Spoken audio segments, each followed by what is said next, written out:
Hello friends, this is Rahul and welcome to JF dreamers.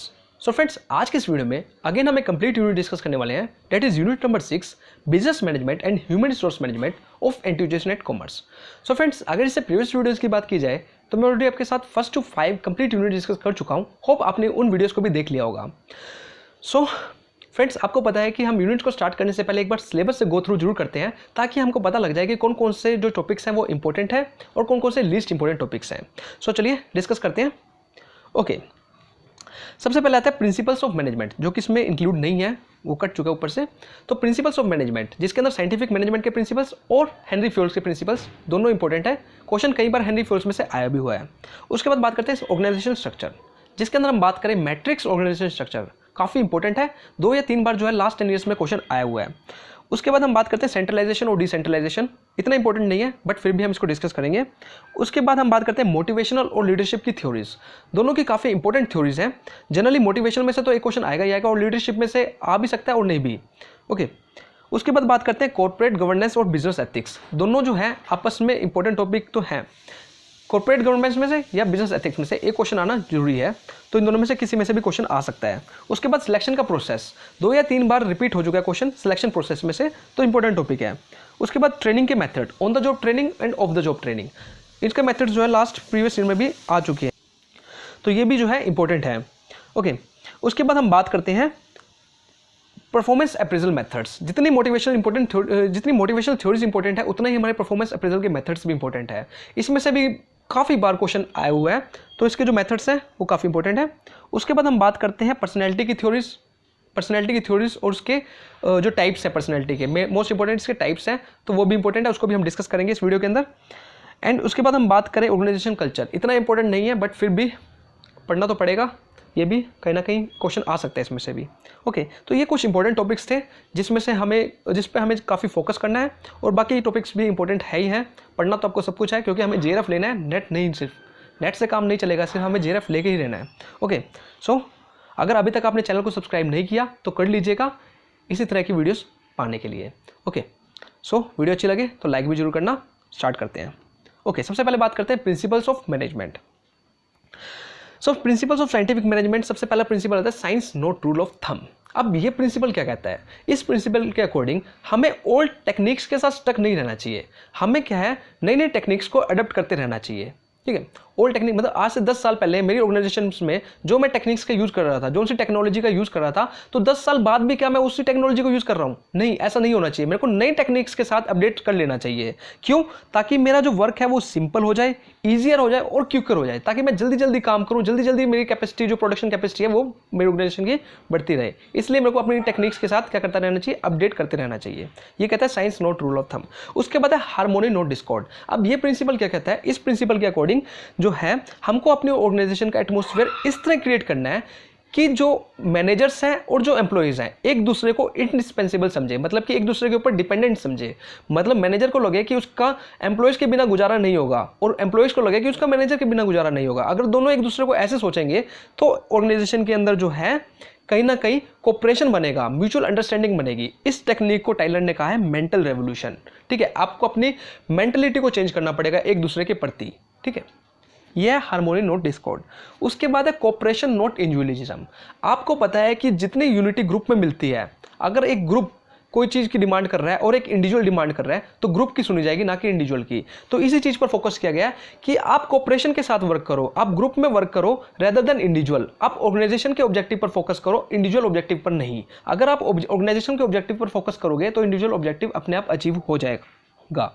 By different people must be carried with the spirit of mutual cooperation, कि आप एक cooperation के साथ, आप कोई भी काम कर रहे हो कोऑपरेशन के साथ करो, उससे क्या होगा? ऑर्गेनाइजेशन को भी बेनिफिट होगा और आपको भी होगा। ये कहा गया कोऑपरेशन नॉट इंडिविजुअलिज्म। इसके बाद development of each and every person to his her greater efficiency and prosperity. देखो, इस प्रिंसिपल के अकॉर्डिंग ये कहा गया है कि हर एक पर्सन की अपनी अपनी एफिशिएंसी होती है। कोई किसी चीज़ में एफिशिएंट है, कोई किसी चीज़ में एफिशिएंट है, हर किसी की एफिशिएंसी सेम नहीं होती। तो हर किसी को उसकी एफिशिएंसी के अकॉर्डिंग जो है वर्क देना चाहिए, उसको एफिशिएंसी के अकॉर्डिंग ही टास्क देनी चाहिए। अगर किसी की एफिशिएंसी कम है और जॉब को परफॉर्म करने के लिए एफिशिएंसी ज़्यादा चाहिए तो उसको ट्रेनिंग भी प्रोवाइड करी जानी चाहिए, टाइमली उसको ट्रेनिंग देनी चाहिए ताकि उसकी एफिशिएंसी जो है इंप्रूव हो। ठीक है, it should be care that each individual should be allotted work according to their ability. तो अपनी उसकी एबिलिटी के अकॉर्डिंग उसको काम दो। अगर उसकी एबिलिटी के अकॉर्डिंग काम देंगे तो वो कहीं ना कहीं मोटिवेट होगा, ठीक है, और अच्छे से काम करेगा। तो इस चीज़ पर फोकस किया गया है इस प्रिंसिपल के अकॉर्डिंग। अब हेनरी फ्योल के प्रिंसिपल, इन प्रिंसिपल्स को हम जल्दी जल्दी गो थ्रू करेंगे क्योंकि इसके नेम्स इंपॉर्टेंट है। इसके अंदर तो आपको पता ही होगा क्या चीज़ इंपॉर्टेंट है, क्या चीज़ नहीं इंपॉर्टेंट है। ओके, चलिए सबसे पहले डिस्कस करते हैं डिवीजन ऑफ वर्क। अब डिवीजन ऑफ वर्क क्या है, हमको अपने ऑर्गेनाइजेशन के वर्क को क्या कर लेना है, डिवाइड कर लेना है। डिवाइड करने के बाद हमको क्या है, स्पेशलाइजेशन पर वर्क करना है। जो जिस चीज में स्पेशलाइज है उसको वही वर्क प्रोवाइड करना है। इससे क्या होगा, उसकी एफिशिएंसी क्या होगी, इंप्रूव होगी। ये कहा गया डिवीजन ऑफ वर्क में। उसके बाद अथॉरिटी एंड रिस्पॉन्सिबिलिटी। एक ऑर्गेनाइजेशन के अंदर अथॉरिटी का भी इंपॉर्टेंट रोल होता है, रिस्पॉन्सिबिलिटी का भी। तो मैनेजर्स के पास पर्टिकुलर प्रॉपर अथॉरिटी होनी चाहिए ताकि वो डिसिप्लिन मैनेज करवा सके ऑर्गेनाइजेशन के अंदर, और इसी तरह रिस्पॉन्सिबिलिटी भी होनी चाहिए। तो management has the authority to give orders. तो मैनेजमेंट के पास अथॉरिटी होनी चाहिए ऑर्डर्स देने की। डिसिप्लिन, आपको पता है कि डिसिप्लिन का कितना इंपॉर्टेंट रोल है किसी ऑर्गेनाइजेशन के अंदर। अगर डिसिप्लिन है तो हमारा ऑर्गेनाइजेशन इजिली अचीवेबल हो सकता है। तो डिसिप्लिन का अपने आप में क्या है, एक इंपॉर्टेंट रोल रहा है। It is often A part of the core value of mission statement and vision. Unity of command, unity of command कहता है कि एक एम्प्लॉय को एक ही मैनेजर से ऑर्डर मिलना चाहिए। अगर एक से ज़्यादा मैनेजर से ऑर्डर मिलेगा तो कहीं ना कहीं वो कंफ्यूज हो जाएगा और अपने काम को इतने अच्छे तरीके से नहीं कर सकता। उसके बाद है unity of direction. Unity of direction कहता है कि अगर कोई एम्प्लॉय सेम एक्टिविटी परफॉर्म कर रहे हैं तो उनको हमको एक ही ग्रुप में अलॉट कर देना चाहिए और उनका एक ही ऑब्जेक्टिव डिटरमाइन कर देना चाहिए। All activities must be carried by group that forms a team. अगर एक ग्रुप के थ्रू एक एक्टिविटी परफॉर्म की जा रही है और उनका एक ही ऑब्जेक्टिव है तो उनको एक टीम के अंदर हमको बना देना चाहिए, ओके, ताकि उनको एक ही ऑब्जेक्टिव अच्छे से वो उसको अचीव कर सकें। उसके बाद है subordinate of individual interest. There are always all kind of interest in the organisation. एक ऑर्गेनाइजेशन में काफ़ी सारे इंटरेस्ट होते हैं, ठीक है।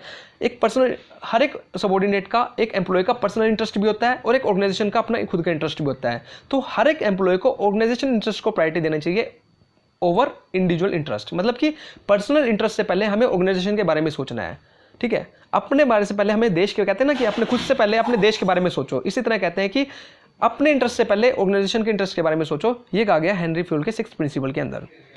उसके बाद क्या गया, रेम्यूनरेशन, कि हर एक इंडिविजुअल को एक पर्टिकुलर रेम्यूनरेट देनी चाहिए। अगर हम उससे 10 घंटे का काम ले रहे हैं तो उसको 10 घंटे के अकॉर्डिंग उसको रेम्यूनरेशन भी देनी चाहिए ताकि वो मोटिवेट रहे, अपने काम से ये ना हो असंतुष्ट ना हो, ओके।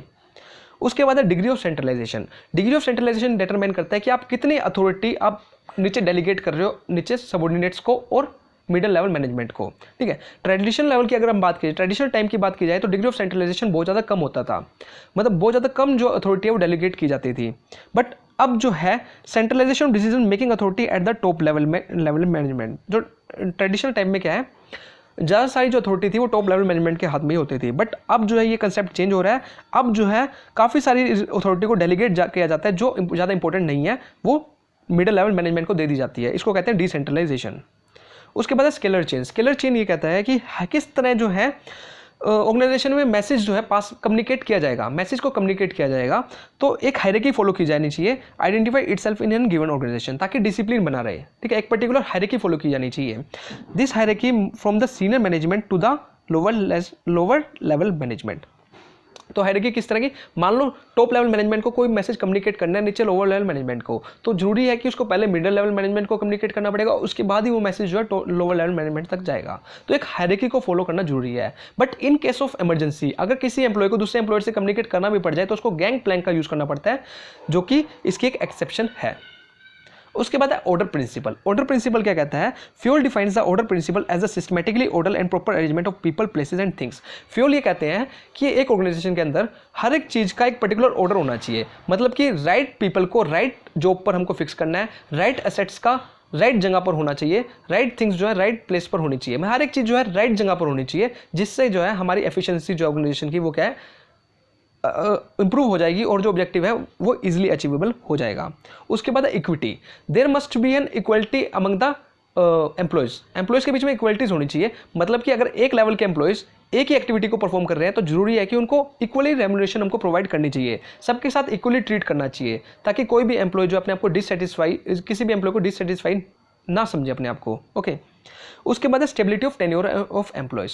देखो एम्प्लॉयज़ को एक सिक्योरिटी प्रोवाइड करना, जॉब सिक्योरिटी प्रोवाइड करना एक कर्तव्य है किसका, ऑर्गेनाइजेशन का। इससे ऑर्गेनाइजेशन को भी बेनिफिट होगा और एम्प्लॉयज़ को भी बेनिफिट होगा। अगर उनको स्टेबिलिटी दी जाएगी तो वो और ज़्यादा अच्छे से काम करेंगे ऑर्गेनाइजेशन के लिए। So management represent deployment and managing और personnel and this should be balance with the service that provides from the organisation. तो एम्प्लॉय टर्नओवर रेट जो है मिनिमाइज होना चाहिए। ये नहीं है कि आप एक साल के लिए किसी को रिक्रूट करो, एक साल बाद उसको धक्का देके कह रहे हो चलो अब हमको तुम्हारी जरूरत नहीं है, तो ऐसा नहीं होना चाहिए। एक स्टेबिलिटी प्रोवाइड करनी जरूरी है। इनिशिएटिव, हमको लोअर लेवल मैनेजमेंट को भी प्रोसीड करना चाहिए कि आप भी अपने डिसीजन, आप भी अपने सुझाव दीजिए इस चीज़ के रिगार्डिंग। उनके साथ अपनी प्रॉब्लम्स को डिस्कस करना चाहिए ताकि हम भी उनको इनिशिएटिव प्रोवाइड कर सकें। Employees should be allowed to express new ideas, employees को अलाउड करना चाहिए कि आप भी नए नए आइडियाज़ शेयर करो। उनको मोटिवेट होगा अगर हम किसी को कहेंगे, अगर आप किसी अपनी ऑर्गेनाइजेशन में एक स्वीपर को जाके कहो कि यार क्या करना चाहिए, हमें किस तरह कोई नया डिसीजन लेना चाहिए, तो यार उसको लगेगा कि यार मेरे को भी कहीं ना कहीं इंपॉर्टेंस दी जा रही है, तो उसको अच्छा फील होगा, एक बेस्ट फील होगा। ठीक है, तो कहीं ना कहीं इनिशिएटिव अच्छी बात है। उसके बाद एस्पिरेट द कॉर्प्स, एक टीम स्पिरिट का होना बहुत जरूरी है। अगर एक ग्रुप में 10 बंदे हैं, वो एक ही एक्टिविटी पर परफॉर्म कर रहे हैं, तो उनके बीच में कोऑपरेशन होना बहुत जरूरी है। ठीक है, हर एक एम्प्लॉय के बीच में कोऑपरेशन होना चाहिए, एक टीम स्पिरिट होनी चाहिए, एक ऑब्जेक्टिव के लिए वर्क करने चाहिए। Managers are responsible for the development of morale in the work place individually and the area of communication.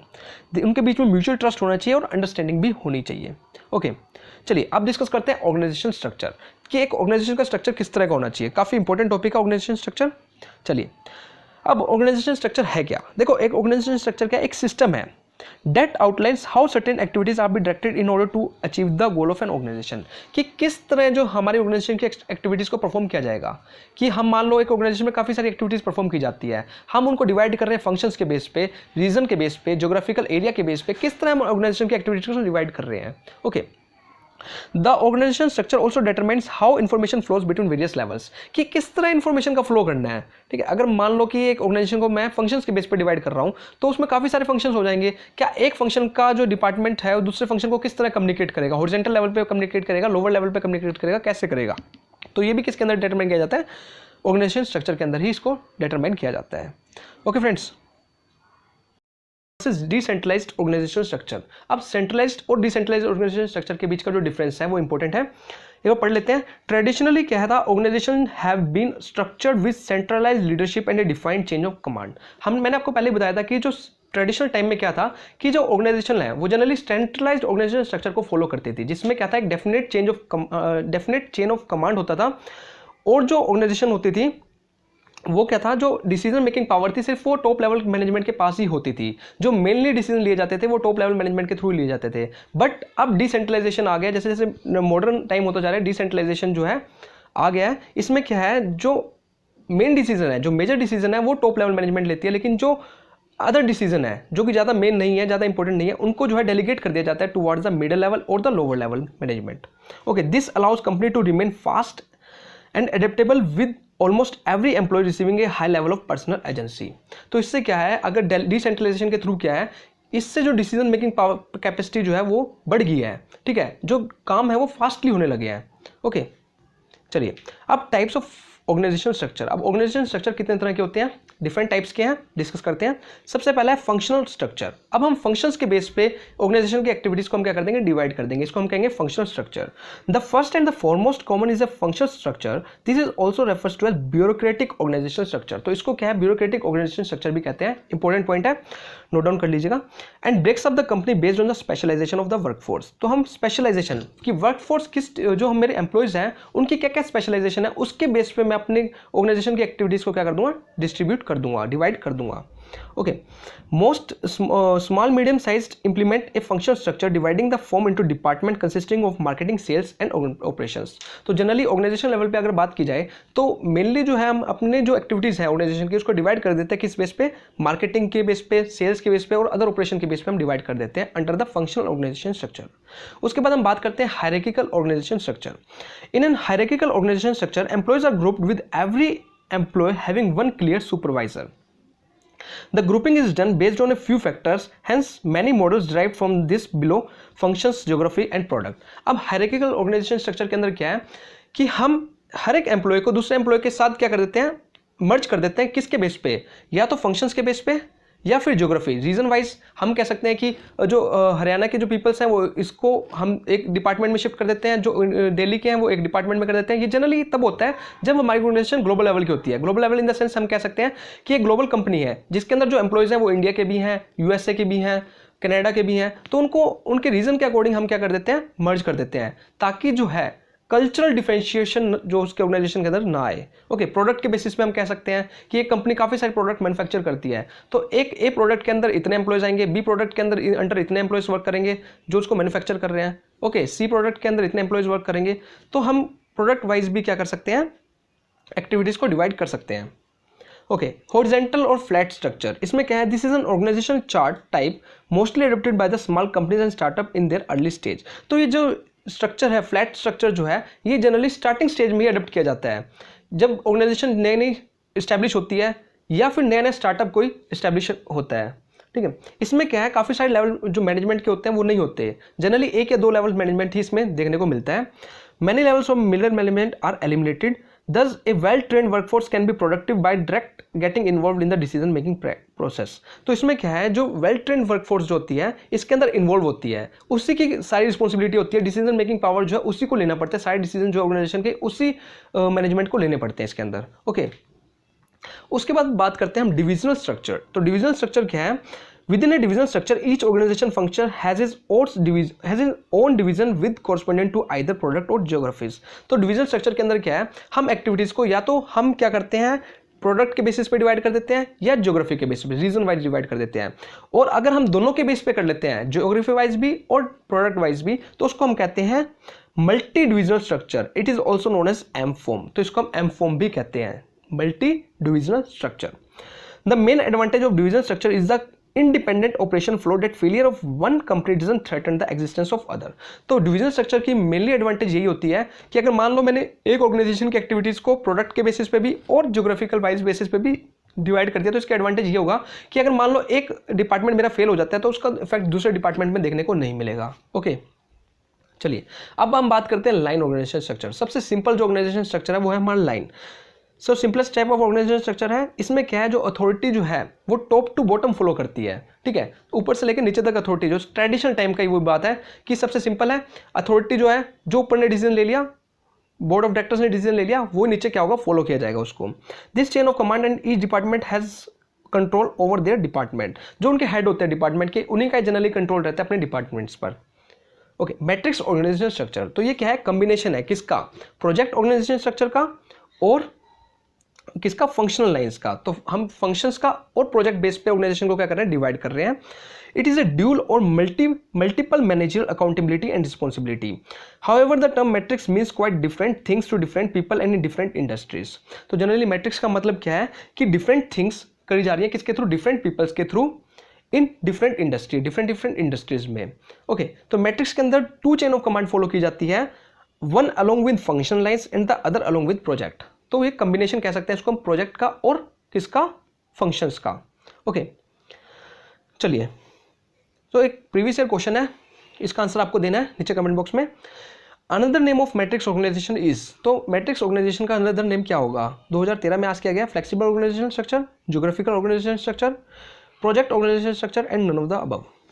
Okay, चलिए अब हम डिस्कस करते हैं स्पैन ऑफ कंट्रोल। अब स्पैन ऑफ कंट्रोल क्या है, okay, it refers to the number of subordinates a manager can supervise effectively. देखो, मैंने आपको पहले ही कहा था कि एक मैनेजर के अंडर में कुछ सुपरवाइजर ही वर्क करेंगे और जरूरी है कि उन एम्प्लॉयज़ को सिर्फ एक मैनेजर के थ्रू ही कमांड मिलनी चाहिए, लेकिन वो कितने एम्प्लॉयज़ जो है एक मैनेजर के अंदर वर्क करेंगे, तो ये ज़्यादा नहीं होने चाहिए। ये नहीं है कि हमने 15 से 20 जो एम्प्लॉयज़ हैं उनके अंडर वर्क में लगा दिए, तो इससे क्या होगा, वो मैनेजर जो है इतने एम्प्लॉयज़ को हैंडल नहीं कर पाएगा और जिससे उनकी एक्टिविटीज़ में क्या आएगी, प्रॉब्लम फेस करनी पड़ सकती है।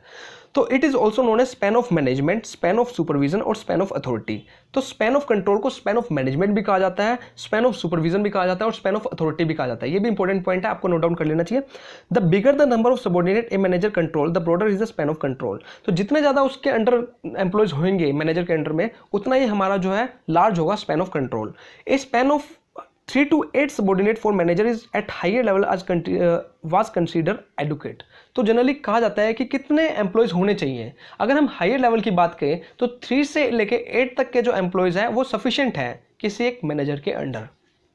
ओके, तो जनरली एक ब्रीफ टॉपिक था स्पैन ऑफ कंट्रोल। चलिए अब मूव करते हैं मोटिवेशनल थ्योरीज। सो काफ़ी इंपॉर्टेंट टॉपिक्स हैं मोटिवेशनल थ्योरीज का, डिस्कस करते हैं। यहाँ से आपको 100% एक क्वेश्चन देखने को जरूर मिलेगा। ओके, सबसे पहला है मैस्लो नीड हायरार्की थ्योरी। तो किसने प्रोपाउंड किया था? अब्राहम मैस्लो ने। Abraham Maslow in is 1943 paper A theory of human motivation. तो कौन से पेपर के अंदर प्रेजेंट की गई थी जो थ्योरीज थी मैस्लो नीड हायरार्की थ्योरी? ये जो थी a theory of human motivation. तो इसके अकॉर्डिंग क्या है? According to Maslow hierarchy of human needs people are motivated by 5 basic needs. तो इसके अकॉर्डिंग क्या है? पीपल को मोटिवेट किया जाता है 5 बेसिक नीड्स। अब वो 5 बेसिक नीड्स कौन कौन सी हैं?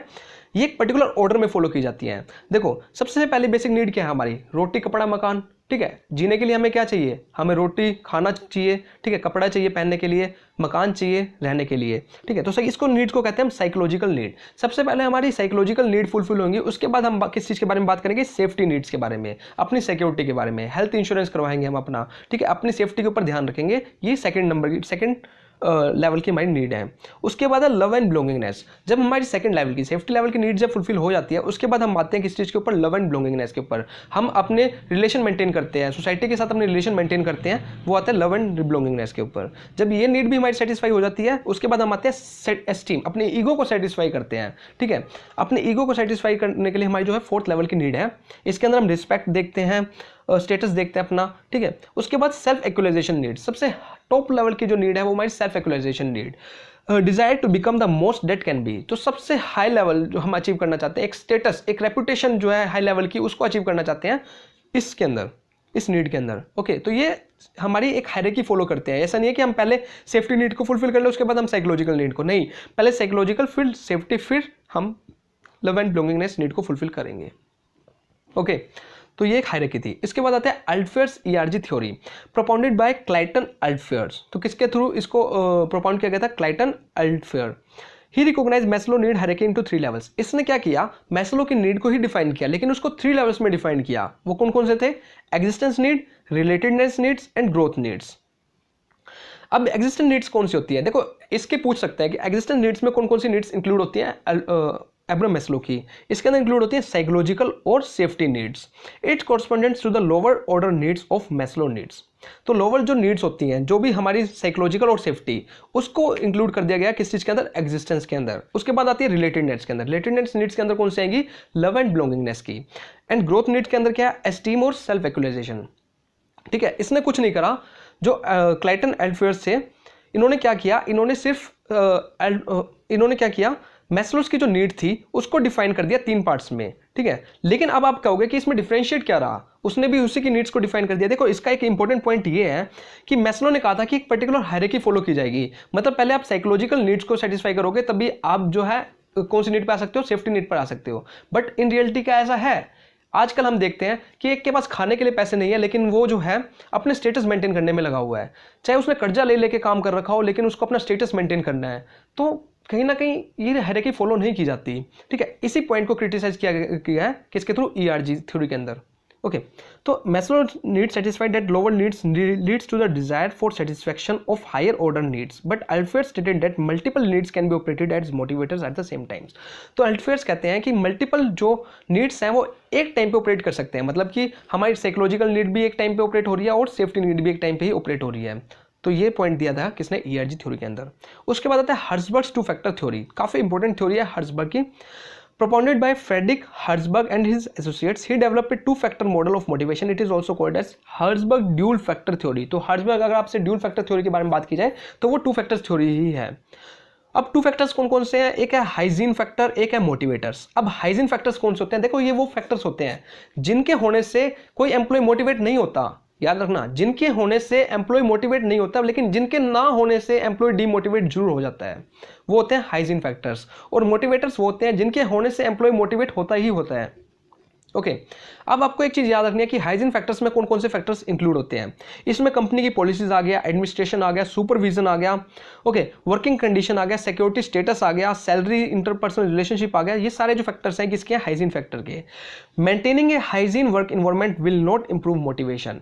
अगर हाइजीन वर्क इन्वायरमेंट मेंटेन किया जाएगा, इससे मोटिवेट नहीं होगा।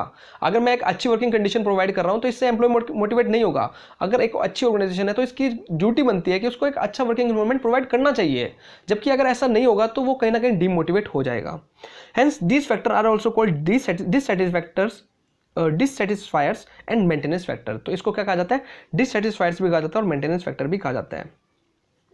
ओके, सबसे मेन इंपॉर्टेंट थिंग आपको ये याद रखने की इसमें कौन कौन से आते हैं? कंपनी की पॉलिसीज आ गया, सुपरविजन आ गया, वर्किंग कंडीशन आ गया, security status, salary, interpersonal relationship. अब आपको लगेगा अगर सैलरी पूछा जाए, आपको लगेगा कि यार सैलरी तो हमको मोटिवेट करती है। नहीं, अगर मैं किसी के लिए काम कर रहा हूं तो सैलरी मोटिवेट कैसे करेगी? यार मैं अगर किसी के लिए काम कर रहा हूं तो मैं को ये डिमांड करूंगा कि यार मेरे को सैलरी तो मिलनी चाहिए। अगर सैलरी नहीं मिल रही तो फायदा क्या फिर काम करने का? तो ये एक मोटिवेटर्स नहीं है, ये जो है एक हाइजीन फैक्टर है। ठीक है, ये तो होना ही चाहिए, सैलरी तो मिलनी ही चाहिए कम से कम। उसके बाद है मोटिवेटर्स। अब मोटिवेटर्स में क्या आएगा? मोटिवेटर्स में आएगा हमारे क्या क्या? Achievement, recognisation, advancement, work itself, responsibility, growth. अब रिस्पॉन्सिबिलिटी आ गया। अब आपको लगेगा कि यार रिस्पॉन्सिबिलिटी से कैसे मोटिवेट हो सकता है? यार आजकल हम चाहते हैं कि हमें भी रिस्पॉन्सिबिलिटी दी जानी चाहिए, हमें भी कहा जाना चाहिए कि आप इस ग्रुप के क्या हो? हेड हो, आपके पास ये रिस्पॉन्सिबिलिटी, आपको सबको कंट्रोल करना है। क्या कहीं ना कहीं एक स्टेटस आएगा, यार हमको भी हेड बना रखा है। तो रिस्पॉन्सिबिलिटी कहीं ना कहीं मोटिवेटर्स का वर्क करती है। ओके, अब है अचीवमेंट मोटिवेशन थ्योरी। अब अचीवमेंट मोटिवेशन थ्योरी किसने दी थी?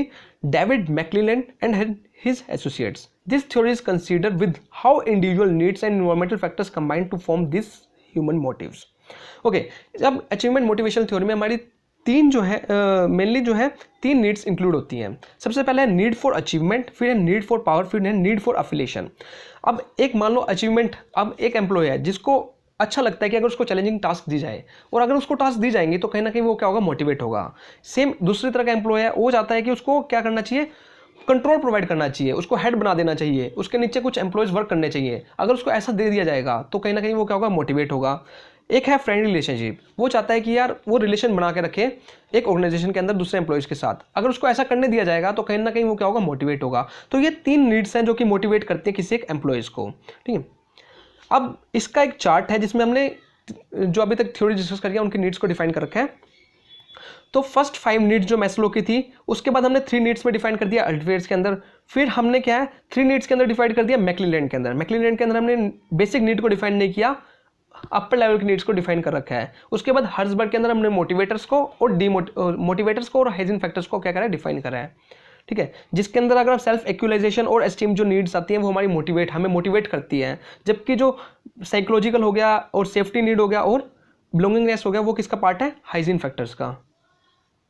चलिए, अब theory X and theory Y, ये भी थ्योरी काफी इंपॉर्टेंट है, propounded by Douglas McGregor. There are 2 distinct views of human beings are basically negative label theory X and the basically positive level theory Y. तो negative, जितने भी negative जो हमारे views होते हैं ह्यूमन बींग के regarding, उसको हम थ्योरी एक्स ट्रीट करके चलते हैं, और जो पॉजिटिव होता है उसको हम थ्योरी वाई ट्रीट करके चलते हैं। Theory X assume that most people prefer to be directed. देखो, थ्योरी एक्स एक ऐसी थ्योरी है जो कि ये मान के चलती है कि जो मोस्टली पीपल है वो डायरेक्टेड होना चाहते हैं। मतलब मैं ऑर्गेनाइजेशन के अंदर काम कर रहा हूँ, मैं एक वर्कर हूँ, मेरे को जैसा जैसा कहा जाएगा मैं सिर्फ वैसा वैसा करूंगा। मतलब मेरे को कोई बताए मेरे को क्या करना है, मैं खुद से कुछ डिसीजन नहीं लेना चाहता, खुद से कुछ नहीं करना चाहता। सामने वाला मेरे को कहेगा ये कर, मैं यही करूंगा। वो कहेगा भाई खड़ा हो, ये काम करके आ, मैं वही काम करके आऊंगा। मतलब मेरे को डायरेक्ट करा जाना चाहिए, कहता है थ्योरी एक्स के अंदर। थ्योरी वाई के अंदर क्या है? इसका अपोजिट है, मैं रिस्पॉन्सिबिलिटी लेना पसंद करूंगा, मैं खुद से डिसीजन लेना पसंद करूंगा। वो थ्योरी वाई के अंदर कहा गया है।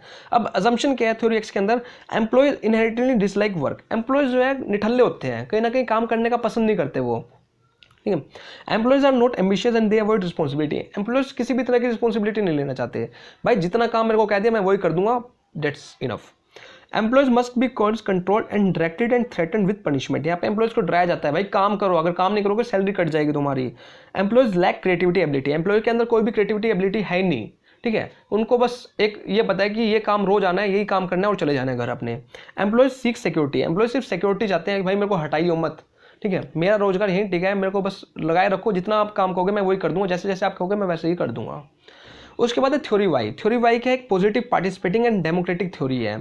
This theory assume that people are not by nature lazy and unreliable. ये उस थ्योरी की तरह नहीं है, थ्योरी एक्स की तरह है। यहाँ पे पीपल एक्टिव हैं, इन्वॉल्वमेंट दिखाते हैं, काम करना पसंद करते हैं, रिस्पॉन्सिबिलिटी लेना पसंद करते हैं। ये थ्योरी वाई का एक कैरेक्टरिस्टिक्स है। तो एजम्पशन क्या है? People are not by nature passive और resistant to organisational need. Employees have creative capacity. यहाँ पे एम्प्लॉयज के पास creative capacity and average employee learns under the proper condition. Employee चाहता है कि प्रॉपर कंडीशन के अंदर वो क्या करे? लर्न्स कर, कुछ सीखे। ओके, इसके बाद आता है Vroom's expectancy theory. Vroom's expectancy theory क्या है?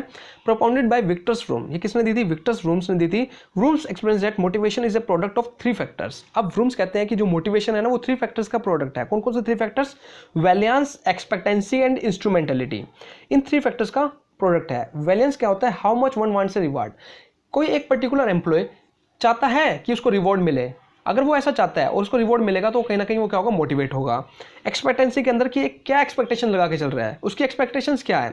One estimates of the probability that efforts will result in successful performance.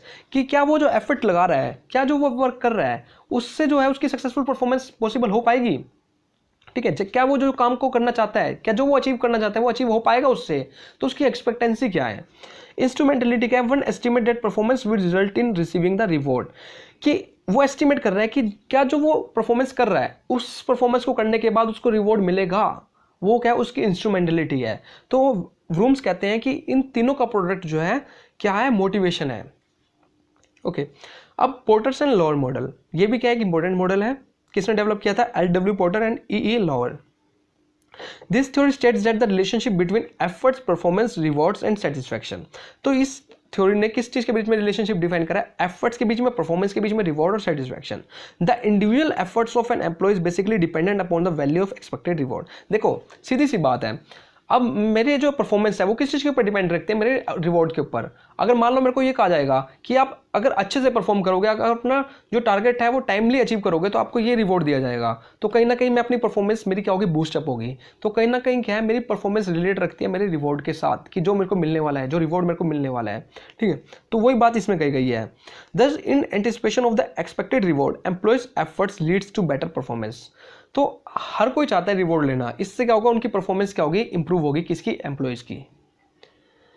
अब हम डिस्कस करते हैं लीडरशिप थ्योरीज। ओके, सो चलिए फ्रेंड्स डिस्कस करते हैं अपना next important topic, that is leadership theories.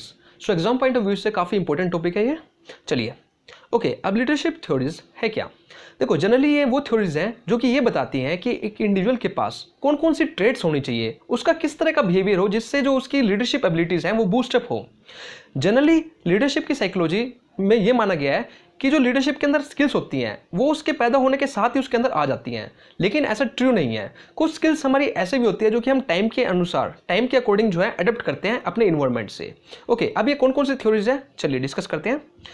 Generally leadership theories जो है काफ़ी सारी हैं, बट मैंने यहाँ पे टॉप 5 जो है लीडरशिप थ्योरीज डिस्कस करी हैं। ओके, चलिए सबसे पहले है ग्रेट मैन थ्योरी। अब ग्रेट मैन थ्योरीज क्या है? According to great man theory which should perhaps be called great person theory. एक चीज आपको याद रखनी है कि ग्रेट मैन थ्योरी को हम ग्रेट पर्सन थ्योरी भी कहते हैं।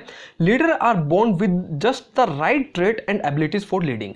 इस थ्योरी के अकॉर्डिंग माना गया है कि जो लीडर होते हैं ना वो जब पैदा होते हैं ना तभी से उनके पास जो है राइट लीडरशिप स्किल्स होती हैं। ठीक है, जब एक लीडर जो पैदा होता है तभी से उसके अंदर वो स्किल्स होती हैं, वो एबिलिटीज होती हैं जो कि उसको लीडर बनाने में काबिल रहती हैं। The theory suggests that the ability to lead is inherent, that the leaders are born but not made. अब एक स्टेटमेंट आ सकती है assertion रीजन के अंदर कि as per the great man theory, leaders are born but not made, कि leader जो है वो पैदा होते हैं अपने स्किल्स के साथ, उनको बनाया नहीं जाता। तो ये ट्रू है। तो ग्रेट मैन थ्योरी के अंदर ऐसा कहा गया है कि जो लीडर होते हैं वो बोर्न होते हैं बट नॉट मेड। ओके, अब आता है ट्रेड थ्योरी। ट्रेड होता है कैरेक्टरिस्टिक्स। तो इस थ्योरी के अंदर है ना हमने कैरेक्टरिस्टिक्स पर फोकस किया है कि एक लीडर को अपने कि उसके अंदर कौन कौन सी कैरेक्टरिस्टिक्स होनी चाहिए। ठीक है, लीडर बनने के लिए एक इंडिविजुअल के अंदर कौन कौन सी कैरेक्टरिस्टिक्स होनी चाहिए जो उसको लीडर बनाएगी। तो उस चीज पर फोकस किया गया इसके अंदर। The trait is very similar to great man theory. It is found on the characteristics of different leaders, both the successful and unsuccessful one. देखो लीडर्स ये नहीं है कि हम लीडर कह रहे हैं तो वो सक्सेसफुल ही होगा। अब लीडर सक्सेसफुल भी हो सकते हैं और अनसक्सेसफुल भी हो सकते हैं। तो एक लीडर को सक्सेसफुल बनने के लिए कौन कौन सी कैरेक्टरिस्टिक्स पर, कौन कौन से ट्रेड्स पर फोकस करना चाहिए, उन ट्रेड्स की बात की गई है ट्रेड थ्योरी के अंदर। Under this it is assumed that the leader are born with the traits that make them more suitable for the role of leader than others.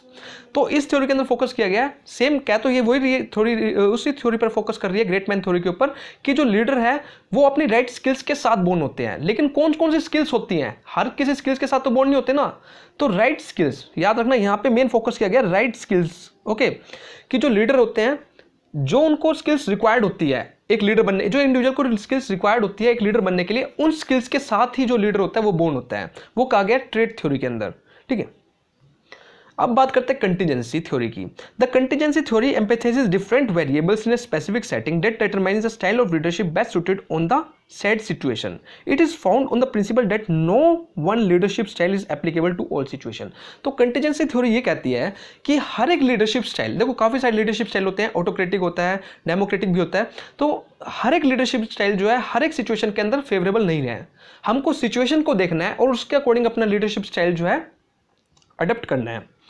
Good leaders are not only possess the right qualities, but they are also able to evaluate the need of their followers in situation at hand. देखो अभी हमने जो previous 2 theories discuss करी है उसमें हम किस चीज़ के ऊपर फोकस कर रहे थे, राइट क्वालिटीज़ के ऊपर, राइट स्किल्स के ऊपर फोकस कर रहे थे, लेकिन हम सिचुएशंस की बात कर ही नहीं रहे थे। तो कंटीजेंसी थ्योरी के अंदर स्किल्स के ऊपर तो फोकस करा है, लेकिन सिचुएशंस के ऊपर भी बात करी है। एक लीडर वो होता है जो कि सिचुएशंस के अकॉर्डिंग अपनी स्किल्स को अडॉप्ट कर ले। ठीक है, हमारे पास हर तरह की स्किल्स होनी चाहिए, क्योंकि सिचुएशंस जो हैं वो डायनामिक होती है, मतलब चेंज होती रहती है, टाइम टू टाइम क्या होती रहती है, चेंज होती रहती है। तो उन सिचुएशंस के अकॉर्डिंग हमें अपनी स्किल्स को क्या करना है, अडॉप्ट करना है। ओके, तो ये बात कही गई है कंटीजेंसी थ्योरी के ऊपर। तो मेनली हम यहाँ पे सिचुएशंस पर वर्क करते हैं कि एक लीडरशिप स्टाइल जो है हमारा बेस्ट नहीं रहेगा, हमको अपने लीडरशिप स्टाइल को टाइम टू टाइम चेंज करना पड़ेगा सिचुएशंस के according.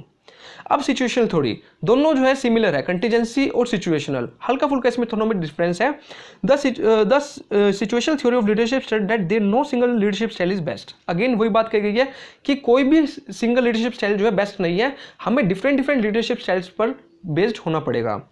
Instead, it all depends on the situation at hand, which type of leadership and strategies are best suited of the task. According to this theory, the most effective leaders are those that are able to adapt their style to the situation and look at cues such as the type of task, the nature of the group and other factors.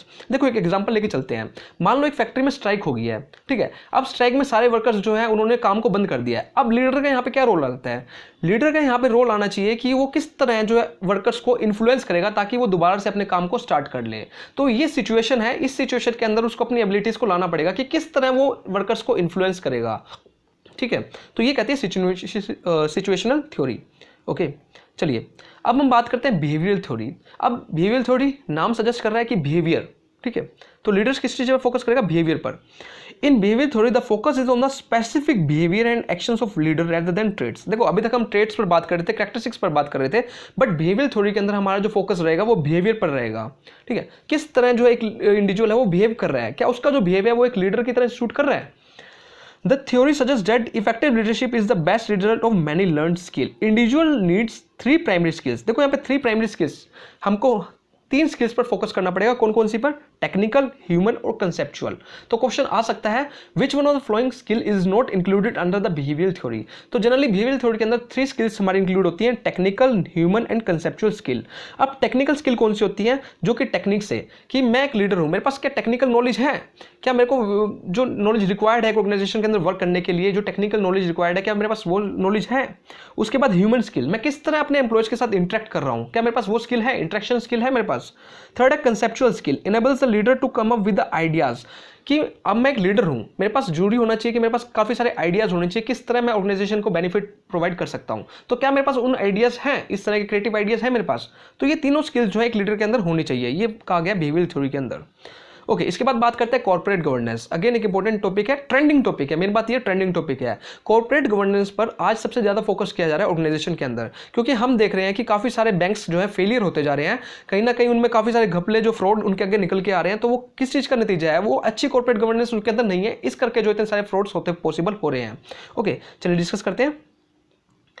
सबसे पहले बात करते हैं corporate governance का। The most crucial and important concept in the management of companies. तो आज के time में सबसे ज्यादा क्रूशियल कंसेप्ट माना गया है किसको? कॉर्पोरेट गवर्नेंस को।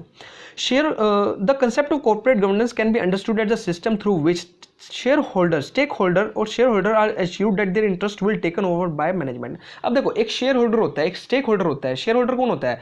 जिन्होंने पैसे लगा रखे होते हैं ऑर्गेनाइजेशन के अंदर। अब हर एक शेयर होल्डर तो बोर्ड ऑफ डायरेक्टर नहीं होता, वो कंपनी की ऑर्गेनाइजेशन में वर्क तो नहीं कर रहा होता। तो अब उसको ये जानना है, उसको ये एश्योरेंस दिवाना है कि आपका जो पैसा है वो सही डायरेक्शन पर यूज किया जा रहा है। तो वो किसके थ्रू उसको ये रियलाइज करवाया जाएगा? तो इसके लिए लाया गया था कॉर्पोरेट गवर्नेंस। तो कॉर्पोरेट गवर्नेंस हमको ये एश्योर कराता है कि जो बोर्ड ऑफ डायरेक्टर्स है और जो कंपनी है, ये दोनों जो है अलग अलग पर्सन है, ठीक है। क्योंकि हमको पता है कि जो ऑर्गेनाइजेशन है वो किस तरह की है, आर्टिफिशियल पर्सन है, तो दोनों अलग अलग लेवल पर वर्क करते हैं। तो उनका पैसा सही है, एश्योर्ड है, सही जगह पर यूज किया जा रहा है, इस चीज के लिए कॉर्पोरेट गवर्नेंस को इंट्रोड्यूस किया गया था। अब corporate governance may be defined as a set of system, process and principle which ensure that a company is governed in the interest of stakeholder. अब कॉर्पोरेट गवर्नेंस में है क्या? इसमें हम कई तरह के प्रिंसिपल्स को यूज करते हैं, ठीक है। सिस्टम्स बना रखे हैं, रूल्स बना रखे हैं, जो कि हमें ये बताते हैं कि जो स्टेक होल्डर्स हैं उनका इंटरेस्ट को हमने प्रोटेक्ट कर रखा है ऑर्गेनाइजेशन के अंदर। It is a system by which companies are directed and control.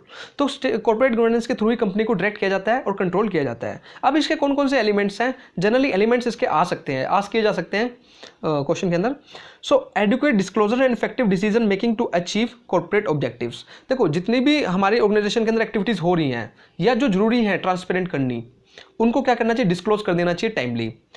Transparency in business transaction, जितनी भी ट्रांजैक्शन हो रही है ऑर्गेनाइजेशन, उनको ट्रांसपेरेंट किया जाना चाहिए, ताकि जो जिन्होंने पैसा लगा रखा है उनको भी पता होना चाहिए कि कौन कौन सी ट्रांजैक्शन करी जा रही हैं। स्टैट्यूटरी एंड लीगल कॉम्प्लायंसेस, जितने भी गवर्नमेंट ने रूल्स बना रखे हैं उनको हमने नेसेसरी है कि फॉलो करना चाहिए अपनी ऑर्गेनाइजेशन के अंदर। Protection of stakeholder interest, stakeholder के इंटरेस्ट को हमको क्या करना चाहिए? प्रोटेक्ट करना चाहिए, शेयर होल्डर के इंटरेस्ट को और स्टेक होल्डर को। देखो, स्टेक होल्डर्स वो होते हैं जिसमें हमारे एम्प्लॉइज भी आ जाते हैं, जिसका इंटरेक्ट बेस में इंटरेस्ट होता है हमारी ऑर्गेनाइजेशन के अंदर, और शेयर होल्डर वो होते हैं जिन्होंने हमारी ऑर्गेनाइजेशन के अंदर पैसा इन्वेस्ट किया होता है। Commitment to values and ethical conduct of business, तो जो हमारा बिजनेस है वो एथिकल वे में काम करना चाहिए, कोई इलीगल एक्टिविटी हमारे बिजनेस के अंदर इन्वॉल्व नहीं होनी चाहिए। तो ये कुछ एलिमेंट्स है कॉर्पोरेट गवर्नेंस के, होप आपने कर लिए होंगे। चलिए अब हम बात करते हैं मेन ऑब्जेक्टिव की। क्या ऑब्जेक्टिव क्या है कॉर्पोरेट गवर्नेंस का? The board is balanced as regard as the representative of suitable number of non executive and independent director. देखो, अब जो ऑर्गेनाइजेशन है उसके अंदर इंडिपेंडेंट डायरेक्टर्स भी होने चाहिए और जो है एग्जीक्यूटिव डायरेक्टर्स भी होने चाहिए।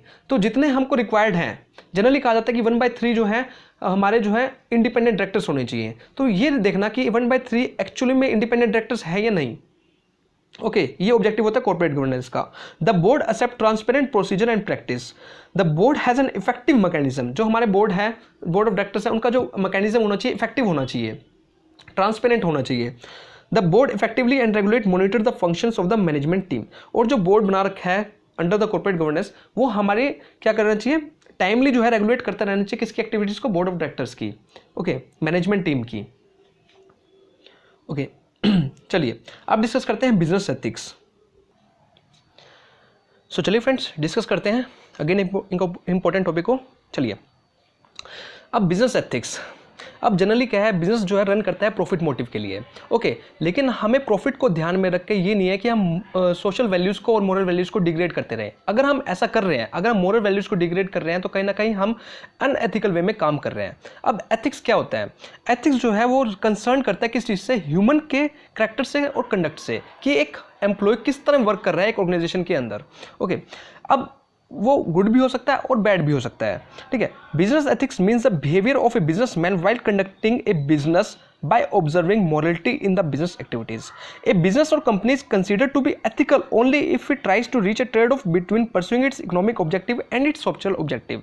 अब जनरली ये क्या है कि हमारा बैलेंस होना चाहिए, मतलब हम प्रॉफिट के लिए तो काम करें, साथ में हमको सोसाइटी को भी ध्यान में रखना है, क्योंकि हम सोसाइटीज़ के काफ़ी सारे रिसोर्सेज को हम यूज़ करते हैं अपने बिजनेस के अंदर। ओके, तो हमको दोनों में क्या है, ट्रेड ऑफ करके चलना है। ये नहीं है कि हम सिर्फ प्रॉफिट पर वर्क करते रहें और सोसाइटी की वैल्यूज़ को डिग्रेड करते रहें। ओके, तो ये एथिक्स होते हैं। अब इसकी कैरेक्टरिस्टिक्स क्या है बिजनेस एथिक्स की? It is based on the social custom. जो एथिक्स हैं वो हमारे सोशल कस्टम और ट्रेडिशन पर बेस्ड होते हैं। Business ethics is concern basically the study of human behaviour और कंडक्ट। तो एथिक्स के अंदर हम ह्यूमन के कंडक्ट को डिटरमाइन करते हैं कि वो किस तरह काम कर रहा है, एथिकल वे में काम कर रहा है या अनएथिकल वे में। Business ethics basically inspire the value, standard and norms of professionalism in business for the well-being of customer. Business ethics aim to empathize more on social responsibility towards the society.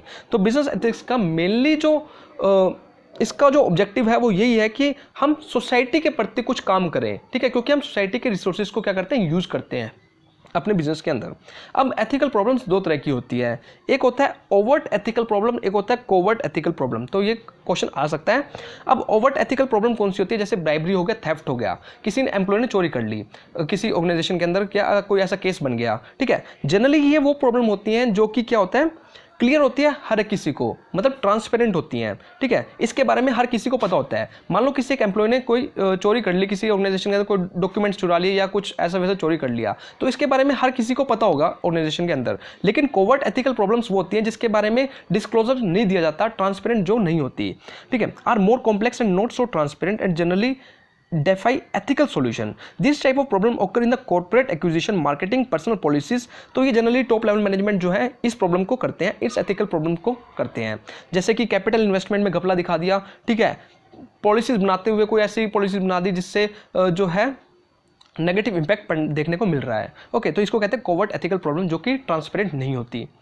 इसके बाद बात करते हैं business ethics की theories के बारे में। तो generally there are two types of theory. Business ethics की दो थ्योरी हैं, एक है टेलोलॉजिकल थ्योरी, एक है डियोंटोलॉजिकल थ्योरीज, ठीक है। इन दो थ्योरीज के बारे में हम डिस्कस करेंगे। अब टेलोलॉजिकल थ्योरीज कौन सी होती हैं? एज पर दिस थ्योरी, इस थ्योरी के अकॉर्डिंग क्या है, देखो एक्शन डिटरमाइन करेगा, हमारा जो एक्शंस है वो डिटरमाइन करेंगे कि the rightness of the action is determined solely by the consequences rather than by and feature of action itself. मतलब हमारे एक्शंस का जो इफेक्ट है वो डिटरमाइन करेगा कि हमारे एक्शन सही है या नहीं है, वो एथिक्स वो डिटरमाइन करेगा। मतलब मान लो कि मैंने कोई एक्शन लिया, मैं कोई एक्शन परफॉर्म कर रहा हूँ, अगर उसका पॉजिटिव इंपैक्ट आया तो वो एक्शंस ठीक है, अगर उसका नेगेटिव इंपैक्ट आया तो इसका मतलब वो एक्शंस जो है हमारे एथिक्स के अगेंस्ट है, ठीक है। तो यहाँ पे क्या है, इस थ्योरी के अकॉर्डिंग क्या है, हमारे एक्शंस का कंसिक्वेंसेज, हमारे एक्शंस के इफेक्ट डिटरमाइन करेंगे क्या वो एक्शंस हमारे लिए सही है या नहीं है, ठीक है, उसका पॉजिटिव और नेगेटिव इंपैक्ट। अगर एक्शंस का पॉजिटिव इंपैक्ट आता है कि वो हमारे एथिक्स के अकॉर्डिंग है, वो हमारे लिए एथिकल है, बट अगर उसका नेगेटिव इंपैक्ट आता है तो इसका मतलब वो एथिकल नहीं है। उसका अपोजिट है डियोंटोलॉजिकल थ्योरीज। इस थ्योरी के अकॉर्डिंग क्या है, हमारी ड्यूटी और ऑब्लिगेशन जो है फंडामेंटल कंसेप्ट है। अब यहाँ पे ये मैटर नहीं करता कि एक्शंस का पॉजिटिव इंपैक्ट आ रहा है या नेगेटिव इंपैक्ट आ रहा है, हमारी ड्यूटी है कि हमको एक्शंस परफॉर्म करना है, बेशक से उसका नेगेटिव इंपैक्ट आए पॉजिटिव इंपैक्ट आए। तो ये होते हैं डियोंटोलॉजिकल थ्योरीज, ठीक है।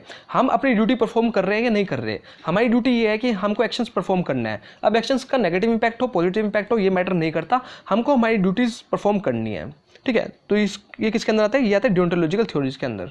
ओके, अब हम बात करते हैं सिलेक्शन प्रोसेस की। काफ़ी सिंपल जो है प्रोसेस है सिलेक्शन प्रोसेस। चलिए, अब selection process can be defined as a process of selection and shortlisting of right candidate. अब सिलेक्शन क्या है, सबसे पहले रिक्रूटमेंट होता है जो कि एक नेगेटिव, रिक्रूटमेंट एक पॉजिटिव प्रोसेस है, हमको पता होना चाहिए। सिलेक्शन जो है एक नेगेटिव प्रोसेस है। अब इसके अंदर क्या है, हम जो कैंडिडेट है उनको शॉर्ट लिस्ट करते हैं। अब ये सिलेक्शन प्रोसेस वर्क कैसे करता है, काफ़ी बार इसके सीधा सीधा स्टेप भी आते हैं, जनरली यहीं से क्वेश्चन आस्क किया जाता है, तो इसका एक बार प्रोसेस देख लो। सबसे पहले होता है प्रीलिमिनरी इंटरव्यू, हम सारे एक स्टेप को डिस्कस करेंगे, उसके बाद हम एप्लीकेशन को रिसीव करेंगे, फिर क्या करेंगे, हम एप्लीकेशन को स्क्रीनिंग करेंगे, फिर एम्प्लॉयज का टेस्ट लिया जाएगा, फिर उसके बाद उनका इंटरव्यू लिया जाएगा, देन उनकी रेफरेंस को चेक किया जाएगा, फिर उसका मेडिकल एग्जामिनेशन किया जाएगा एंड देन फाइनल सिलेक्शन किया जाएगा। चलिए इनको स्टेप्स को एक बार देखते हैं। तो प्रीलिमिनरी इंटरव्यू के अंदर क्या होगा, देखो ये स्क्रीनिंग इंटरव्यू होता है, यहाँ पे हम मिनिमम एलिजिबिलिटी बताते हैं कि कम से कम जो है पोस्ट ग्रेजुएशन वाले बंदे इस चीज़ में अप्लाई कर सकते हैं। तो अगर मान लो एक बीकॉम वाला, एक ग्रेजुएट वाला जो है अप्लाई कर रहा है, तो हम उसको यहीं की यहीं रिजेक्ट कर देंगे, इसको हम कहेंगे प्रीलिमिनरी इंटरव्यू। मतलब हम स्टार्टिंग में ही जो एलिजिबिलिटी को मीट ही नहीं कर रहा, हम उसको पहले ही रिजेक्ट कर रहे हैं ताकि फालतू के लोग आगे तक ना पहुँच पाएँ, ठीक है। इसके बाद होता है रिसीविंग एप्लीकेशन। अब जिन्होंने मीटअप कर लिया, जिसके मैंने कहा था कि पोस्ट ग्रेजुएशन वाले अप्लाई कर सकते हैं, अब पोस्ट ग्रेजुएशन वाले जितने भी बंदे हैं, जितने भी एम्प्लॉयज़ हैं, जितने भी इंडिविजुअल्स हैं, उन्होंने अप्लाई किया, उनके एप्लीकेशन को मैंने क्या कर लिया, रिसीव कर लिया। He is required to fill the application form in the prescribe format. अब उनको रिक्वायर्ड होगा कि उनको एक एप्लीकेशन फॉर्म फिलअप करना पड़ेगा एक प्रिस्क्राइब फॉर्मेट के अंदर, जैसे जैसा ऑर्गेनाइजेशन ने बता रखा है, ठीक है। अब उन्होंने रिसीव कर लिया, हमने एप्लीकेशन को रिसीव कर लिया। अब क्या स्क्रीनिंग ऑफ एप्लीकेशन, जैसे जैसे उन्होंने डिटेल्स को फिलअप किया, उनकी डिटेल्स को हमने चेक किया, फिर हमने क्रॉस वेरीफाई किया क्या वो सच में उनके पास वो डिटेल्स, मतलब कि मान लो मैंने कहा कि पोस्ट ग्रेजुएशन वाले अप्लाई कर सकते हैं, क्या उनके पास पोस्ट ग्रेजुएशन की डिग्री है या नहीं है, ठीक है। तो यहाँ पे मैंने स्क्रीनिंग करी उनकी, they are screen by the screening committee then who prepare list of applicants. इसके जो शॉर्ट लिस्टिंग क्राइटेरिया वो क्या होता है, एज के बेस पे होता है। मान लो मैंने कहा कि 28 तक की एज तक के अप्लाई कर सकते हैं। मान लो एक 30 वाला था, उन्होंने अप्लाई कर दिया, उसके पास पोस्ट ग्रेजुएशन की डिग्री तो है लेकिन उसने अप्लाई कर दिया, तो उसको यहाँ पे क्या कर दिया जाएगा, रिजेक्ट कर दिया जाएगा। ओके, अब हम एम्प्लॉयमेंट टेस्ट, अब उनकी बारी आती है टेस्ट की। ठीक है, तीनों स्टेप्स पूरे हो गए। अब उनका टेस्ट लिया जाएगा। इस टेस्ट के अंदर क्या है, उनकी मेंटल एबिलिटी को चेक किया जाएगा, उनकी स्किल्स को टेस्ट किया जाएगा इस टेस्ट के अंदर। अब कौन कौन से टेस्ट होते हैं, एक इंटेलिजेंस टेस्ट होता है, एप्टीट्यूड टेस्ट होता है, इंटरेस्ट टेस्ट होता है, साइकोलॉजिकल टेस्ट होता है, पर्सनैलिटी टेस्ट होता है। डिफरेंट टाइप्स ऑफ टेस्ट होते हैं। These tests are conducted to judge the suitability of the candidate to the job। अब ये टेस्ट किस चीज़ को चेक करते हैं, ये उसकी सुटेबिलिटी को चेक करते हैं कि क्या वो जॉब के लिए फिट है या नहीं है। ओके, अब इसके बाद होता है एम्प्लॉयमेंट का इंटरव्यू। अब टेस्ट में जिसने क्लियर कर लिया उसका अब क्या करा जाएगा, इंटरव्यू किया जाएगा। This is one of the session where the candidate is conducted to gain more insight about him. अब यहाँ पे जो है 1-to-1 इंटरव्यू में फेस टू फेस इंटरव्यू किया जाएगा कैंडिडेट के साथ। यहाँ पे उसके जो है काफ़ी सारी इन्फॉर्मेशन, उसके पर्सनल लेवल की इन्फॉर्मेशन या उसकी जॉब रिलेटेड ओरिएंटेड इन्फॉर्मेशन जो है उससे गैथर्ड की जाएगी, किसके थ्रू, एम्प्लॉयर के थ्रू। तो इंटरव्यू जो है यहाँ पे काफ़ी सारे क्वेश्चन आस्क करेगा, किससे, एम्प्लॉय से। उसके बाद उसका रेफरेंस चेक किया जाएगा। ठीक है, रेफरेंस में क्या है, उसके क्रॉस वेरीफाई किया जाएगा कि क्या पर्टिकुलर इंडिविजुअल ठीक भी है या ऑर्गेनाइजेशन के लिए नहीं है। उसके लिए क्या है, this reference could be from the education institute from where the candidate belong, जहाँ से उसने अपनी क्वालिफिकेशन ग्रेजुएशन वगैरह करी है, ठीक है, पोस्ट ग्रेजुएशन वगैरह करी है, उसके एजुकेशन इंस्टीट्यूट से हम उसको क्रॉस वेरीफाई कर सकते हैं क्या ये सच में उधर से उन्हें करी भी है या नहीं है, या फेक डिग्री लेके घूम रहा है। ठीक है, तो यहाँ से हम रेफरेंस चेक करेंगे। फिर हम उसका मेडिकल एग्जामिनेशन करेंगे, क्या वो फिजिकली और मेंटली फिट है जॉब के लिए या नहीं है, तो उसका मेडिकल एग्जामिनेशन किया जाएगा। In some organisation the medical examination is done at the very beginning. तो कुछ ऑर्गेनाइजेशन के अंदर जो मेडिकल एग्जामिनेशन है वो बिगनिंग में ही कर लिया जाता है, स्टार्टिंग में ही कर लिया जाता है कि हम रिस्क नहीं लेना चाहते हैं। चलिए, अब फाइनल सिलेक्शन। अगर इन्होंने सब स्टेप क्लियर कर लिए तो अब उसको क्या है, फाइनली उसको सिलेक्ट कर लिया जाएगा। Who qualify all rounds of selection process, जिसने सारे राउंड को क्वालिफाई कर लिया उसको फाइनली सिलेक्ट कर लिया जाएगा। The selection is complex and lengthy process, it involves several stages. तो सिलेक्शन जो है एक कॉम्प्लेक्स प्रोसेस है, क्योंकि इसके अंदर हमको काफ़ी सारी स्टेजेस के अंदर से गुजरना पड़ता है। ये ऑर्गेनाइजेशन के लिए भी टिपिकल है और एक एम्प्लॉय के लिए भी टिपिकल प्रोसेस कहा जा सकता है। ठीक है, तो फाइनली एम्प्लॉय क्या हो चुका है, सिलेक्ट हो चुका है। चलिए अब डिस्कस करते हैं ट्रेनिंग मेथड्स। अगेन एक इंपॉर्टेंट टॉपिक है। सो चलिए फ्रेंड्स डिस्कस करते हैं ट्रेनिंग मेथड्स को। ओके, ट्रेनिंग क्या है, देखो, training refer to the process of educating and developing selected employees. अब हमने एम्प्लॉयज को सिलेक्ट तो कर लिया, अब क्या उनके पास जो नॉलेज है, उनके पास तो थ्योरेटिकल नॉलेज होगी, अब हमें काम चाहिए प्रैक्टिकल वे में। तो थ्योरेटिकल नॉलेज को प्रैक्टिकल वे में कन्वर्ट करवाने के लिए हमें उनको ट्रेनिंग देना जरूरी होता है, उनको इंट्रोड्यूस करवाना जरूरी होता है, किस तरह उनको वर्क करना है वो बताना जरूरी होता है। ठीक है, उसको हम कहते हैं ट्रेनिंग। अब ट्रेनिंग के दो मेथड्स होते हैं, एक होता है ऑन द जॉब, हम जॉब पे उनको एक्चुअल जॉब पे प्लेस करने के बाद उनको ट्रेनिंग दे रहे हैं, या एक्चुअल जॉब पे प्लेस ना करने के बाद उनको एक सिमिलर सिचुएशन क्रिएट करवा के उनको ट्रेनिंग प्रोवाइड कर रहे हैं। तो डिपेंड करता है। अब सबसे पहले इंपॉर्टेंट थिंग तो ये है कि आपको इनके मेथड्स पता होना चाहिए। एक बार क्वेश्चन आया था कि बताओ कौन सा मेथड जो है ऑन द जॉब ट्रेनिंग का मेथड नहीं है, पार्ट नहीं है। तो आपको सबसे पहले तो इनके मेथड्स याद करने हैं। ठीक है, ऑन द जॉब ट्रेनिंग में कौन से आते हैं और ऑफ द जॉब ट्रेनिंग में कौन से आते हैं, इसका स्क्रीनशॉट ले सकते हो आप, उसके बाद आप इसको देख लेना। तो हम बात करते हैं on the job training versus off the job training. अब ऑन द जॉब ट्रेनिंग क्या है, as the name suggest the former refers to the training imparted at the actual job, कि जो एक्चुअल जॉब पे प्लेस करने के बाद training दी जाती है वो कहते हैं on the job training. Location involving hand on experience where the latter involves giving training to the employees at a place other than the real job location, कि रियल जॉब लोकेशन पर place करने के बाद नहीं, उसको किसी दूसरी जगह पर हम उसको ट्रेनिंग प्रोवाइड कर रहे हैं, वो कहते हैं ऑफ द जॉब ट्रेनिंग। अब ऑन द जॉब ट्रेनिंग के मेथड्स कौन कौन से हैं, कुछ इंपॉर्टेंट मेथड्स हैं, हम उसको डिस्कस कर लेते हैं। सबसे पहला है जॉब रोटेशन। जॉब रोटेशन में क्या है, मान लो एक ट्रेनी है, एक एम्प्लॉय है, वो वर्क कर रहा है अपनी जॉब पर। ठीक है, अब उसको हमने क्या है दूसरी जॉब पर प्लेस कर दिया, उसी के लेवल की दूसरी जॉब पर प्लेस कर दिया, ताकि वो उस जॉब का भी क्या सके, एक्सपीरियंस गेन कर सके। उसको कहते हैं जॉब रोटेशन। कि हम कह नहीं सकते, क्लास में भी ऐसे ही होता था कि आज इस सीट पर एक बैठेगा, कल वो रोटेट कर लेगा, वो दूसरी सीट पर चला जाएगा, दूसरा वाला इस पे आ जाएगा। तो इसी तरह जॉब पे भी ऐसा है कि उसको एक डिपार्टमेंट से दूसरे डिपार्टमेंट में भेज दिया जाता है, फिर वो दूसरे डिपार्टमेंट में से एक्सपीरियंस गेन करके वो वापस अपनी जॉब पर आ जाता है। तो इसको कहते हैं जॉब रोटेशन। उसके बाद आता है कोचिंग। कोचिंग में क्या होता है, under this the trainee is placed under a particular supervisor. तो इसके अंदर क्या है, एक ट्रेनी को पर्टिकुलर सुपरवाइजर के अंडर काम करना पड़ता है। ठीक है, सुपरवाइजर उसको क्या करता रहता है, सुपरवाइज करता रहता है टाइम टू टाइम। अगर वो गलती कर रहा होता है उसको टाइम टू टाइम क्या बताता रहता है कि कैसे उसको इस काम को करना है। तो इसको कहते हैं कोचिंग। उसके बाद आता है जॉब इंस्ट्रक्शंस। अब जॉब इंस्ट्रक्शंस नाम से सजेस्ट हो रहा है, also known as step by step training, in which the trainer explains the way of doing the job to the trainee. जिसके अंदर ट्रेनर बताता है कि किस तरह तुमको काम को करना है, वो इंस्ट्रक्शंस प्रोवाइड करता है कि इसको ऐसे करना है, इसको ऐसे करना है, इसको वैसे। तो इसको कहते हैं जॉब इंस्ट्रक्शंस। उसके बाद आता है कमेटी असाइनमेंट। अब कमेटी असाइनमेंट्स क्या होता है, एक group of trainee are asked to solve a given organisational problem. अब देखो एक कमेटी बना दी जाती है, कमेटी में क्या है, ट्रेनीज का एक ग्रुप बना दिया जाता है और उनको कहा जाता है कि आपको इस ऑर्गेनाइजेशन की इस प्रॉब्लम को सॉल्व करना है। अब वो अपना दिमाग लड़ाते हैं, कोई कुछ आइडियाज लेकर आता है, कोई कुछ आइडियाज लेकर आता है, उसको कहते हैं committee assignments. Okay, internship training काफ़ी ट्रेंड में है। Internship training under this method instructions through theoretical और practical aspects are provided to the trainee. अब यहाँ पे देखो जनरली और मेथड्स से उसमें प्रैक्टिकल नॉलेज दी जाती है, लेकिन इंटर्नशिप ट्रेनिंग में थ्योरेटिकल नॉलेज भी दी जाती है, side by side practical aspects भी सिखाए जाते हैं। Usually students from the engineer and commerce colleges are given this type of training. आपको पता है एमबीए के अंदर जनरली इंटर्नशिप प्रोवाइड की जाती है फाइनल ईयर के अंदर, तो उसके अंदर जो है इंटर्नशिप ट्रेनिंग क्या है, इसको प्रैक्टिकल एक्सपीरियंस ताकि गेन कर सके, उसलिए उसको इंटर्नशिप ट्रेनिंग प्रोवाइड की जाती है। अब है of the job methods. Of the job methods में कौन कौन से आते हैं, केस स्टडी। केस स्टडी क्या है, सबसे डीपली मेथड है। इसके अंदर एक केस प्रोवाइड किया जाता है ट्रेनिंग को और उसको कहा जाता है इस केस के ऊपर आप वर्क करो, इसके बारे में इंफॉर्मेशन सर्च करो, इसके सॉल्यूशन प्रोवाइड करो हमको, ठीक है, कोई भी एक केस प्रोवाइड कर दिया जाता है। उसके बाद इंसिडेंट मेथड। इंसिडेंट मेथड के अंदर क्या है, incidents are prepared on the basis of actual situation which happened in different organisation. अब incidents are prepared on the basis of actual situation. हम क्या है, एक एक्चुअल सिचुएशन के बेस पे कोई इंसिडेंट क्रिएट कर देते हैं, ठीक है, किसी भी तरह का इंसिडेंट हो सकता है और ट्रेनिंग्स को कहा जाता है कि आपको इस सिचुएशन को किस तरह आप फेस करोगे, बताओ, आप अपने सजेशन दो कि आप इस सिचुएशन को किस तरह हैंडल करोगे, ठीक है। Later on the entire group discusses the incident and takes decision related to the incident. अब इसके ऊपर ट्रेनिंग्स को कहा जाता है आप डिस्कस करो, फिर वो आपस में डिस्कस करते हैं और अपने सुझाव देते हैं, अपने सजेशन देते हैं कि हम ये करेंगे, हम वो करेंगे, हम ये करेंगे। तो इस तरह का मेथड है ये। इसके बाद है role play method. Role play method क्या होता है, in this case also a problem situation is simulated asking the employee to assume the role of a particular person in the situation. अब रोल प्ले मेथड के अंदर क्या है, हम generally क्या होता है इन्फॉर्मल वे में बात करते हैं। जनरली क्या होता है, कई बार हम देखा होगा पेरेंट्स टीचर मीटिंग में कहा जाता है कि आप उस टीचर की एक्टिंग करके दिखाओ, आप उस टीचर की एक्टिंग करके दिखाओ। सेम बिजनेस के अंदर भी ऐसा होता है, हमको कहा जाता है कि आप मैनेजर का रोल प्ले करके दिखाओ, चलो आप डायरेक्टर का रोल प्ले करके दिखाओ। तो ये होता है रोल प्ले मेथड, जिसके अंदर डिफरेंट डिफरेंट रोल्स प्ले करने होते हैं, ठीक है। इसके बाद है बिजनेस गेम मेथड। इसमें क्या है, each group has to discuss about various activities and functionalities of an imaginary organisation. इसके अंदर एक इमेजिनरी ऑर्गेनाइजेशन क्रिएट कर लेते हैं, हम एज्यूम करके चलते हैं कि मान लो एक ऑर्गेनाइजेशन है, तुम उसके अंदर एम्प्लॉय हो, तुम उसके अंदर मैनेजर हो, अपने आप को इमेजिन करके चलो, ठीक है। आप कैसे डिसीजन लोगे बताओ, आप एक सुपरवाइजर हो, आप किस तरह अपने एम्प्लॉयज को सुपरवाइज करोगे बताओ। तो यहाँ पे एक इमेजिनरी सिचुएशन हमको क्रिएट करनी पड़ती हैं। उसके बाद है लेक्चर्स। अब लेक्चर्स क्या है, हम डेली अटेंड करते हैं, फिलहाल आप लेक्चर अटेंड कर रहे हो, तो this will be suitable method when the large number of trainings are equally large. तो जनरली एक बार से किसी को बुला लिया जाता है, हाईली प्रोफाइल इंडिविजुअल को बुलाया जाता है, एम्प्लॉय को बुलाया जाता है, उसको कहा जाता है कि आप यहाँ पे लेक्चर दो, आप बताओ कि किस कौन कौन से मेथड्स को हमको यूज़ करना चाहिए, कैसे हम अपनी एफिशिएंसी को इंप्रूव कर सकते हैं। तो एक लेक्चर सिंपल सा मेथड है।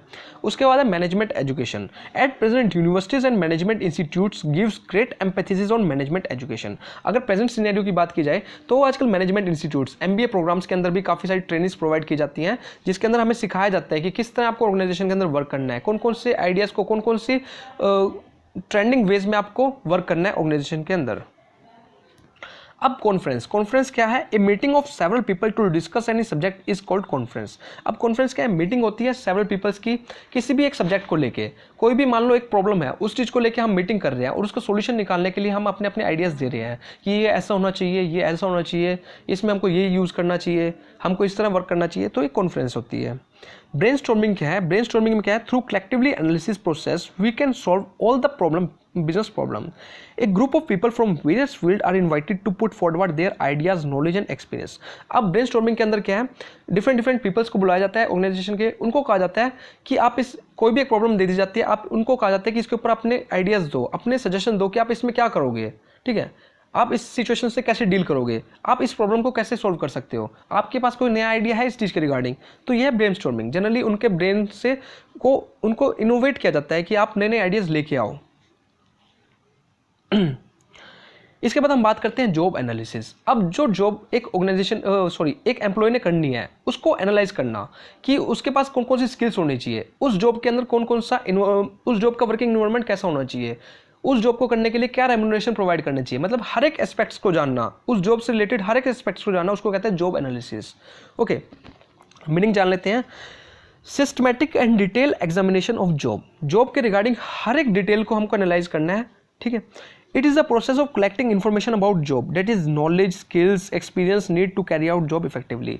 एक जॉब से रिलेटेड हर एक इन्फॉर्मेशन कि उस जॉब को करने के लिए कौन कौन सी स्किल्स चाहिए, ठीक है, कितना हमको एक्सपीरियंस रिक्वायर्ड होगा, कौन कौन सी स्किल्स होनी चाहिए, कितनी नॉलेज होनी चाहिए, हर एक चीज़ देखना, उसको हम कहते हैं job analysis.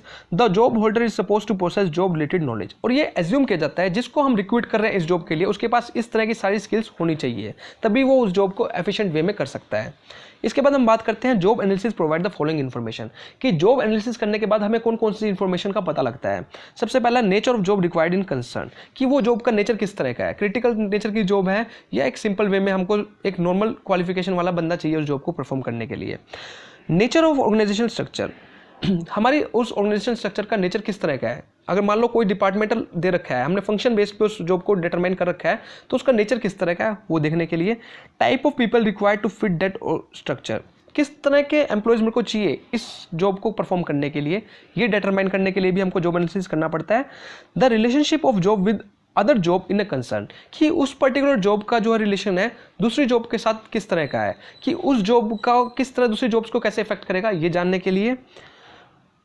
Kinds of qualification, किस तरह की क्वालिफिकेशन रिक्वायर्ड होंगी। मान लो एक जॉब काफ़ी हाई लेवल की है तो उसके लिए हाई लेवल की क्वालिफिकेशन मास्टर डिग्री रिक्वायर्ड होगी, ठीक है। एक जॉब है लो लेवल की, क्लर्क लेवल की जॉब है, तो उसके लिए 12th भी काफ़ी है। तो डिटरमाइन करने के लिए प्रोविजन ऑफ फिजिकल कंडीशन, किस तरह की फिजिकल एबिलिटीज़ होनी चाहिए एक एम्प्लॉयज़ के पास, वो जानने के लिए। मटेरियल इक्विपमेंट, कौन कौन से मटेरियल इक्विपमेंट रिक्वायर्ड होंगे उस जॉब को परफॉर्म करने के लिए, ये जानने के लिए हमें जॉब एनालिसिस करना पड़ता है। चलिए अब हम बात करते हैं मेन ऑब्जेक्टिव। जॉब एनालिसिस के मेन ऑब्जेक्टिव क्या क्या है। सबसे पहला है work simplification. Job analysis provide the information related to the job and the data can be used to make process और जॉब सिंपल। हमें अपनी जॉब को कितनी तरह से सिंपल कर सकते हैं। देखो जॉब ज़्यादा क्रिटिकल होगी तो हर एक एम्प्लॉय जो है उसको डिफिकल्टी आएगी जॉब को परफॉर्म करने में, ठीक है। तो जॉब को सिंप्लीफाई करने के लिए हमको जॉब एनालिसिस करना पड़ता है। सेटिंग अप स्टैंडर्ड, कितनी मिनिमम एक्सेप्टेबल क्वालिफिकेशन होनी चाहिए उस जॉब को परफॉर्म करने के लिए, ये हम कैसे सेट करेंगे, जॉब एनालिसिस करने के बाद ही तो हम सेट कर सकते हैं। उसके बाद है support to personal activities. Job analysis provide support to various personal activities like recruitment, selection, training. अब मेरे को रिक्रूटमेंट करना है, सिलेक्शन करना है, ट्रेनिंग देनी है, तो वो किस चीज़ पे दे सकता हूँ मैं, जॉब एनालिसिस करने के बाद ही ये सब चीज़ें प्रोवाइड की जा सकती हैं। अब जॉब एनालिसिस का प्रोसेस काफ़ी इंपॉर्टेंट प्रोसेस है फ्रेंड्स, इसमें से क्वेश्चन आया भी हुआ है। तो सबसे पहला है identification purpose of job analysis. मेरे को जॉब एनालिसिस करना क्यों है, क्या मुझे सिलेक्शन करना है, रिक्रूटमेंट करना है, ठीक है, या प्रमोशन करना है, किस चीज़ के रिगार्डिंग मेरे को जॉब एनालिसिस करना पड़ रहा है। तो सबसे पहले मेरे को पर्पस का पता होना चाहिए, उद्देश्य का पता होना चाहिए। फिर सिलेक्शन ऑफ एनालिस्ट। अब जॉब एनालिसिस करेगा कौन, एक एनालिसिस तो करेगा, लेकिन उस एनालिस्ट के पास कौन कौन सी क्वालिफिकेशन होनी चाहिए, हर एक चीज़ मैटर करता है। तो will have to choose analysis to who responsibility will be assigned to job analysis. The analyst will be taken from professional human resource, line manager, incompetent और कंसल्टेंट्स। तो ये नेसेसरी होना चाहिए, जो एनालिस्ट होना चाहिए उसके पास अच्छी क्वालिफिकेशन होना चाहिए। अगर वो मैनेजर है किसी चीज़ का तो ज़्यादा बेटर है, अगर वो एक्सपर्ट है उस चीज़ के अंदर और ज़्यादा बेटर होगा, ठीक है। तो हमें एनालिसिस को सिलेक्ट करना है। उसके बाद गया है सिलेक्शन ऑफ मेथड। अब जॉब एनालिसिस के मेथड हमने डिस्कस कर रहे हैं, उनमें से कौन सा मेथड मेरे को सिलेक्ट करना है, फिर देखना है। फिर ट्रेनिंग द एनालिस्ट। अब एनालिस्ट को भी ट्रेनिंग प्रोवाइड करनी पड़ेगी, ऐसे थोड़ी ना जॉब एनालिसिस हो जाएगी। तो एनालिस्ट को भी हमको प्रॉपर ट्रेनिंग प्रोवाइड करनी पड़ेगी जिससे वो क्या करेगा, उस जॉब को एनालाइज कर सके।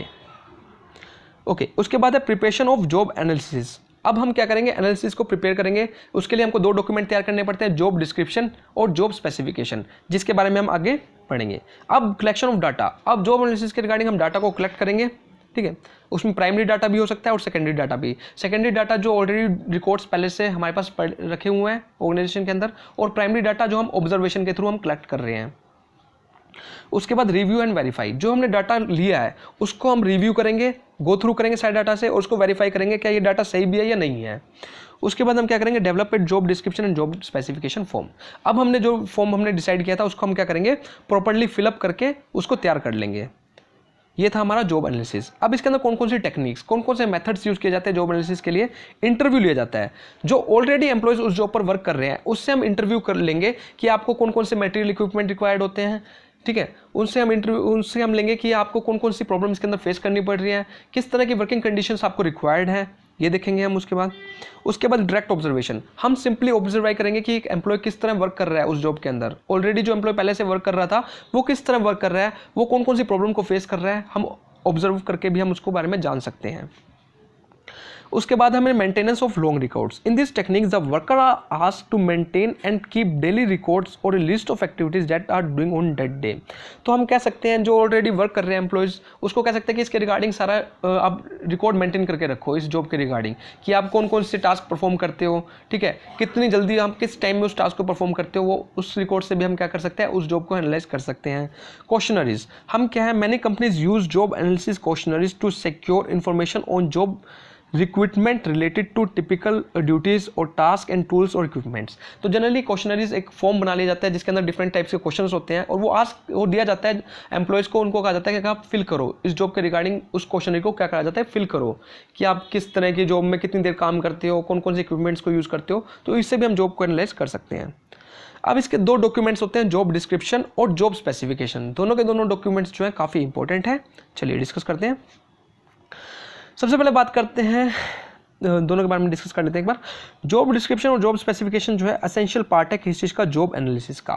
Writing them clearly and accurately help organisation and workers cope with many challenges. अब देखो, जॉब डिस्क्रिप्शन और जॉब स्पेसिफिकेशन ये दोनों हमने कैसे तैयार करे हैं, जॉब एनालिसिस करने के बाद। अब ये दोनों डॉक्यूमेंट्स जो है हेल्प करते हैं डिसीजन लेने के लिए। जॉब स्पेसिफिकेशन हमें ये बताता है कि किस तरह की स्किल्स और किस तरह की नॉलेज रिक्वायर्ड है उस जॉब को परफॉर्म करने के लिए, और जॉब डिस्क्रिप्शन हमें ये बताता है कि कौन कौन सी वर्किंग कंडीशंस हमें प्रोवाइड करनी चाहिए एम्प्लॉयज़ को ताकि वो सेटिस्फाइड रहें, ठीक है। अब सबसे इंपॉर्टेंट थिंग इनकी है एलिमेंट्स की, जॉब डिस्क्रिप्शन में क्या आता है और जॉब स्पेसिफिकेशन में क्या आता है। क्वेश्चन कई बार इसमें से आया हुआ है, तो आप किसके एलिमेंट्स आपको पता होने चाहिए। ओके, सबसे पहले डिस्कस करते हैं जॉब डिस्क्रिप्शन में क्या क्या आता है।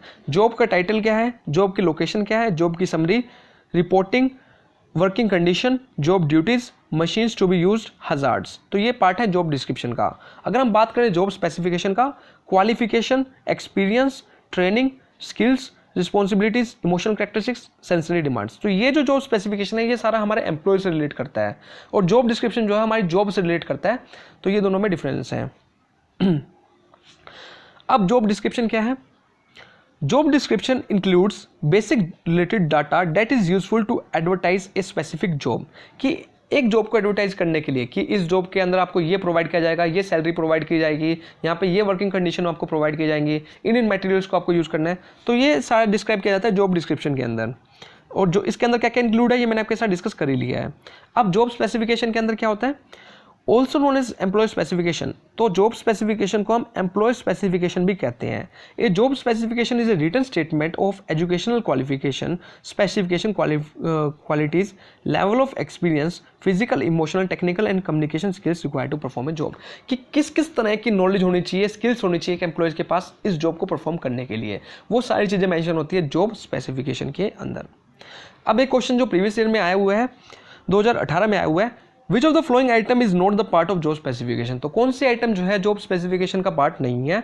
ए लोकेशन, बी इंसेंटिव, सी जजमेंट, फोर्थ इमोशनल कैरेक्टरिस्टिक्स। तो इसका आंसर आपको नीचे कमेंट करके बताना है। ओके, अब डिस्कस करते हैं टाइप्स ऑफ पर्सनैलिटी। सो चलिए फ्रेंड्स डिस्कस करते हैं टाइप्स ऑफ पर्सनैलिटीज।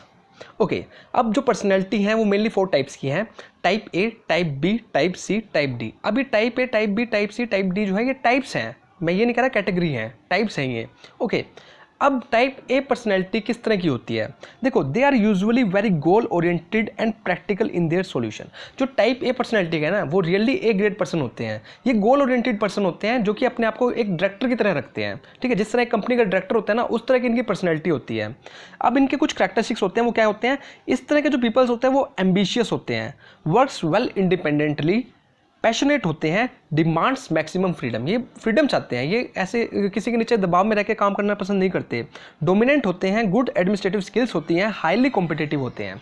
तो वाकई में इनके जो क्वालिटीज़ होती है काफ़ी बेस्ट होती हैं। जनरली आपसे क्वेश्चन आज किया जाता है कि बताओ एक पर्सन है जो कि हाईली कॉम्पिटिटिव है, तो बताओ उसकी पर्सनैलिटी किस तरह की है, तो वो टाइप ए पर्सनैलिटी के कैटेगरी में शामिल है।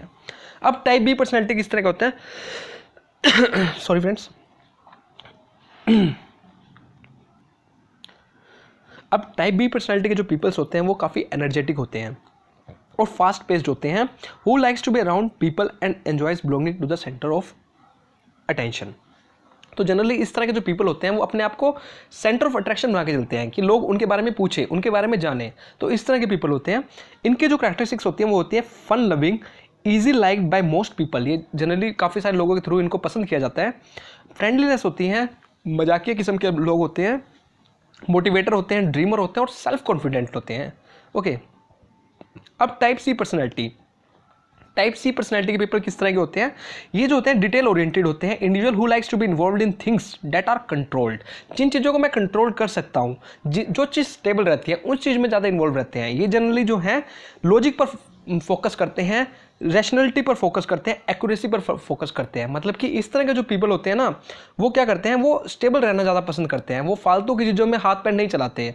ओके, इनकी जो करैक्टरिस्टिक्स होती है वो इंडिपेंडेंट है, ऑर्गेनाइज्ड है, इंटेलिजेंट है। इस तरह के पीपल जो है इंटेलिजेंट होते हैं, एनालिटिकल होते हैं और क्रिटिकल थिंकर होते हैं। तो ये जो करैक्टरिस्टिक्स है ये टाइप सी पर्सनैलिटी की है।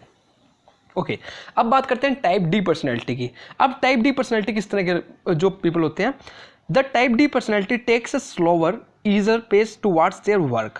They speak security and longevity on the job and are very happy doing a repetitive task. तो ये जो इस तरह के जो पीपल होते हैं टाइप डी पर्सनैलिटी वाले, ये जनरली एक ही काम को बार बार करने में ज़्यादा खुश होते हैं। उनको मज़ा आता है कि एक काम को बार बार करना है, क्योंकि उनका जो वो काम होता है ना, उन्होंने बाय हार्ट सेलेक्ट कर रखा होता है। मान लो मेरा इंटरेस्ट टीचिंग के अंदर है और मेरे को टीचिंग करने में मज़ा आता है, मैं बार बार टीचिंग ही करता हूँ, मेरा और कोई काम करने का मन ही नहीं करता। तो ये जो टाइप डी पर्सनैलिटी है, मतलब कि जिनको एक काम करने में बार बार मजा आए। ओके, इनकी जो पर्सनैलिटी होती है वो कैसी होती है? केयरिंग होते हैं, सिंसियर होते हैं, स्टेबल होते हैं, फेयर एंड इक्विटेबल होते हैं, काल्म होते हैं, डिपेंडेबल होते हैं, appearance of strength and trusting, जल्दी ट्रस्ट करते हैं दूसरों पर। ओके, तो ये होते हैं टाइप डी पर्सनैलिटी के पीपल। तो इनकी करैक्टरिस्टिक्स जो है काफ़ी इंपॉर्टेंट है, आपसे पूछा जा सकता है, कोई भी एग्जाम्पल देके पूछा जा सकता है। ओके, चलिए अब हम बात करते हैं परफॉर्मेंस अप्रेजल मेथड। काफ़ी इंपॉर्टेंट टॉपिक है फ्रेंड्स, परफॉर्मेंस अप्रेजल मेथड्स का। चलिए डिस्कस करते हैं इनके मेथड्स को। अब क्या है, each methods of performance appraisal has its strengths and weakness. हर एक मेथड की अपनी खुद की स्ट्रेंथ्स है, वीकनेस है। तो इसका कहने का मतलब यहाँ पे ये है कि एक पर्टिकुलर मेथड को मैं हर जगह यूज़ नहीं कर सकता, हर एक एम्प्लॉय की परफॉर्मेंस को असेस करने के लिए यूज़ नहीं कर सकता, क्योंकि हर एक मेथड्स की अपनी मेरिट्स और डिमेरिट्स हैं। तो डिपेंड करता है सिचुएशंस पर कि कौन सा मेथड मेरे को यूज़ करना है। अब जनरली जो मेथड्स हैं ट्रेडिशनल में और मॉडर्न मेथड्स में इनको डिवाइड किया गया है।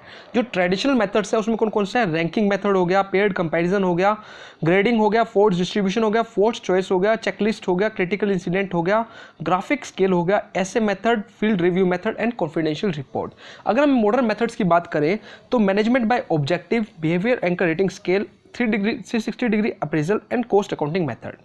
अब हम सारे मेथड्स डिस्कस नहीं करने वाले, जो मेथड्स इंपॉर्टेंट हैं जिसमें से क्वेश्चन आए हुए हैं उन्हीं मेथड्स पर हम फोकस करेंगे इस वीडियो के अंदर। चलिए सबसे पहले बात करते हैं रैंकिंग मेथड। अब रैंकिंग मेथड के अंदर क्या है, हमने एम्प्लॉयज़ को रैंक प्रोवाइड करनी है उनकी परफॉर्मेंस के बेस पे।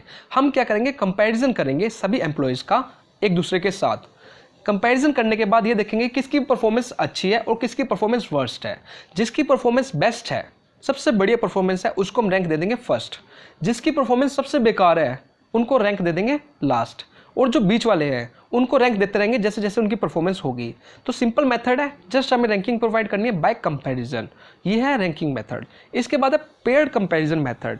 इस मेथड के अंदर भी हमें रैंकिंग प्रोवाइड करनी है, लेकिन यहाँ पे रैंकिंग प्रोवाइड करने का जो मेथड है वो अलग है। सबसे पहली थिंग तो यहाँ पे हम हर एक एम्प्लॉय को हर एम्प्लॉय के साथ कंपेयर करेंगे। मतलब कि अगर मान लो 5 एम्प्लॉय हैं तो सबसे पहले ए एम्प्लॉय को हम बी के साथ भी कंपेयर करेंगे, ए एम्प्लॉय को सी के साथ भी करेंगे, ए एम्प्लॉय को डी के साथ भी करेंगे, ए एम्प्लॉय को ई के साथ भी करेंगे, फिर हम बी को सी के साथ करेंगे, बी को सी डी के, मतलब हर एक एम्प्लॉय को हर दूसरे एम्प्लॉय के साथ कंपेयर किया जाएगा। सिर्फ एक ट्रेड पर, सिर्फ सिंगल ट्रेड पर हम उनको क्या करेंगे, एनालाइज करेंगे उनकी परफॉर्मेंस को। एक ट्रेड कोई भी हो सकती है, कोई भी कैरेक्टरिस्टिक्स हम देख सकते हैं, हम उनकी ऑनेस्टी को देख सकते हैं, कोई भी एक कैरेक्टरिस्टिक्स को उठा के देख लेंगे। तो ये इंपॉर्टेंट कैरेक्टरिस्टिक्स है कि हम सिर्फ सिंगल ट्रेड पर हमको एनालाइज करेंगे, ठीक है। और ये मेथड तब यूज़ किया जाएगा जब हमारे नंबर ऑफ एम्प्लॉयज़ जो है लेस हैं। जब कम एम्प्लॉयज़ होंगे तभी ये मेथड सूटेबल होगा। अगर ज़्यादा सारे एम्प्लॉय होंगे तो इसमें काफ़ी सारा टाइम कंज्यूम मेथड इसको कह दिया जाएगा। ओके उसके बाद हम बात करते हैं फोर्स डिस्ट्रीब्यूशन मेथड। अब फोर्स डिस्ट्रीब्यूशन मेथड क्या है? इस मेथड्स के अंदर हम एम्प्लॉय को रैंक करेंगे on the basis of certain parameters. हम पहले से कुछ पैरामीटर डिसाइड कर लेंगे कि हमको किस बेस पे एम्प्लॉय को एसेस करना है। हमको उसकी ऑनेस्टी के पर एसेस करना है, हमको उसकी परफॉर्मेंस पर एसेस करना है, हमको उसको किस बेस पे एसेस करना है, हम पहले से डिसाइड कर लेंगे कि उन पैरामीटर्स को। उसके बाद हम क्या करेंगे, thereafter rank them into 3 और मोर कैटेगरीज। हम 3 और मोर कैटेगरीज पर हमको रैंक करेंगे। वो कैटेगरीज कोई भी हो सकती है, गुड हो सकती है, बैड हो सकती है, बेस्ट हो सकती है, किसी भी कैरेक्टरिस्टिक्स में हम उसको कैटेगरीज में हम उसको डिवाइड कर लेंगे। ओके तो हम यहाँ पे सबसे इंपॉर्टेंट थिंग यहाँ पे ये है कि हमको कुछ पैरामीटर्स डिसाइड करने हैं फोर्स डिस्ट्रीब्यूशन मेथड के अंदर। इस मेथड को हम बेल कर्व रेटिंग और स्टैक रेटिंग मेथड भी कहते हैं। तो याद रखना कि फोर्स डिस्ट्रीब्यूशन मेथड को हम बेल कर्व रेटिंग और स्टैक्ड रेटिंग मेथड भी कहते हैं, रैंकिंग मेथड भी कहते हैं। इसके बाद आता है फोर्स चॉइस डिस्ट्रीब्यूट मेथड। इस मेथड को किसने दिया था? जेपी गिलफोर्ड ने दिया था। आ सकता है कई बार पूछा तो नहीं गया, आ सकता है लेकिन फिर भी। It contains a series of group of statements. यहाँ पे क्या होता है, कुछ स्टेटमेंट्स होती हैं। अब स्टेटमेंट्स कौन सी होती हैं? पॉजिटिव स्टेटमेंट्स भी होती हैं और नेगेटिव भी होती हैं। याद रखना फोर्स चॉइस डिस्ट्रीब्यूशन मेथड के अंदर कुछ पॉजिटिव स्टेटमेंट्स होती है और नेगेटिव स्टेटमेंट्स होती है। उन स्टेटमेंट्स के बेस पे मैं किसी एम्प्लॉय की परफॉर्मेंस को क्या करता हूँ? असेस करता हूँ। ये कहता है force distribution method. A series of group of statements and rater rates how effectively a statement describe, each individual being evaluated. Common method of force distribution method contains two statements, positive and negative. तो generally इसका main यहाँ पे point यही है कि इसके अंदर positive statements भी होती हैं और नेगेटिव भी होती हैं, और उन स्टेटमेंट्स के बेस पे किसी एम्प्लॉय की परफॉर्मेंस को असेस किया जाता है। उसके बाद बात करते हैं हम चेकलिस्ट मेथड। तो चेकलिस्ट मेथड कौन सा है? इस मेथड के अंदर जो है सबसे सिंपल मेथड जो है चेकलिस्ट मेथड है। मतलब सिंपल भी कह सकते हैं, सिंपल तो रैंकिंग मेथड है, लेकिन चेकलिस्ट मेथड जो है उसके बाद जो सिंपलेस्ट मेथड है वो है The basic purpose of utilizing checklist method is to ease the evaluation burden upon the rater. In this method, a series of statement question with answer in yes or no are prepared by the HR department. Generally यहाँ पे evaluation के अंदर हमको दो ही option दिए जाते हैं, yes और no. मान लो मैंने 10 कैरेक्टरिस्टिक्स ले ली कि मैंने कहा कि ऑनेस्टी के बेस पे, परफॉर्मेंस के बेस पे, एम्प्लॉय की स्किल्स पे बेस के उसको असेस करना है।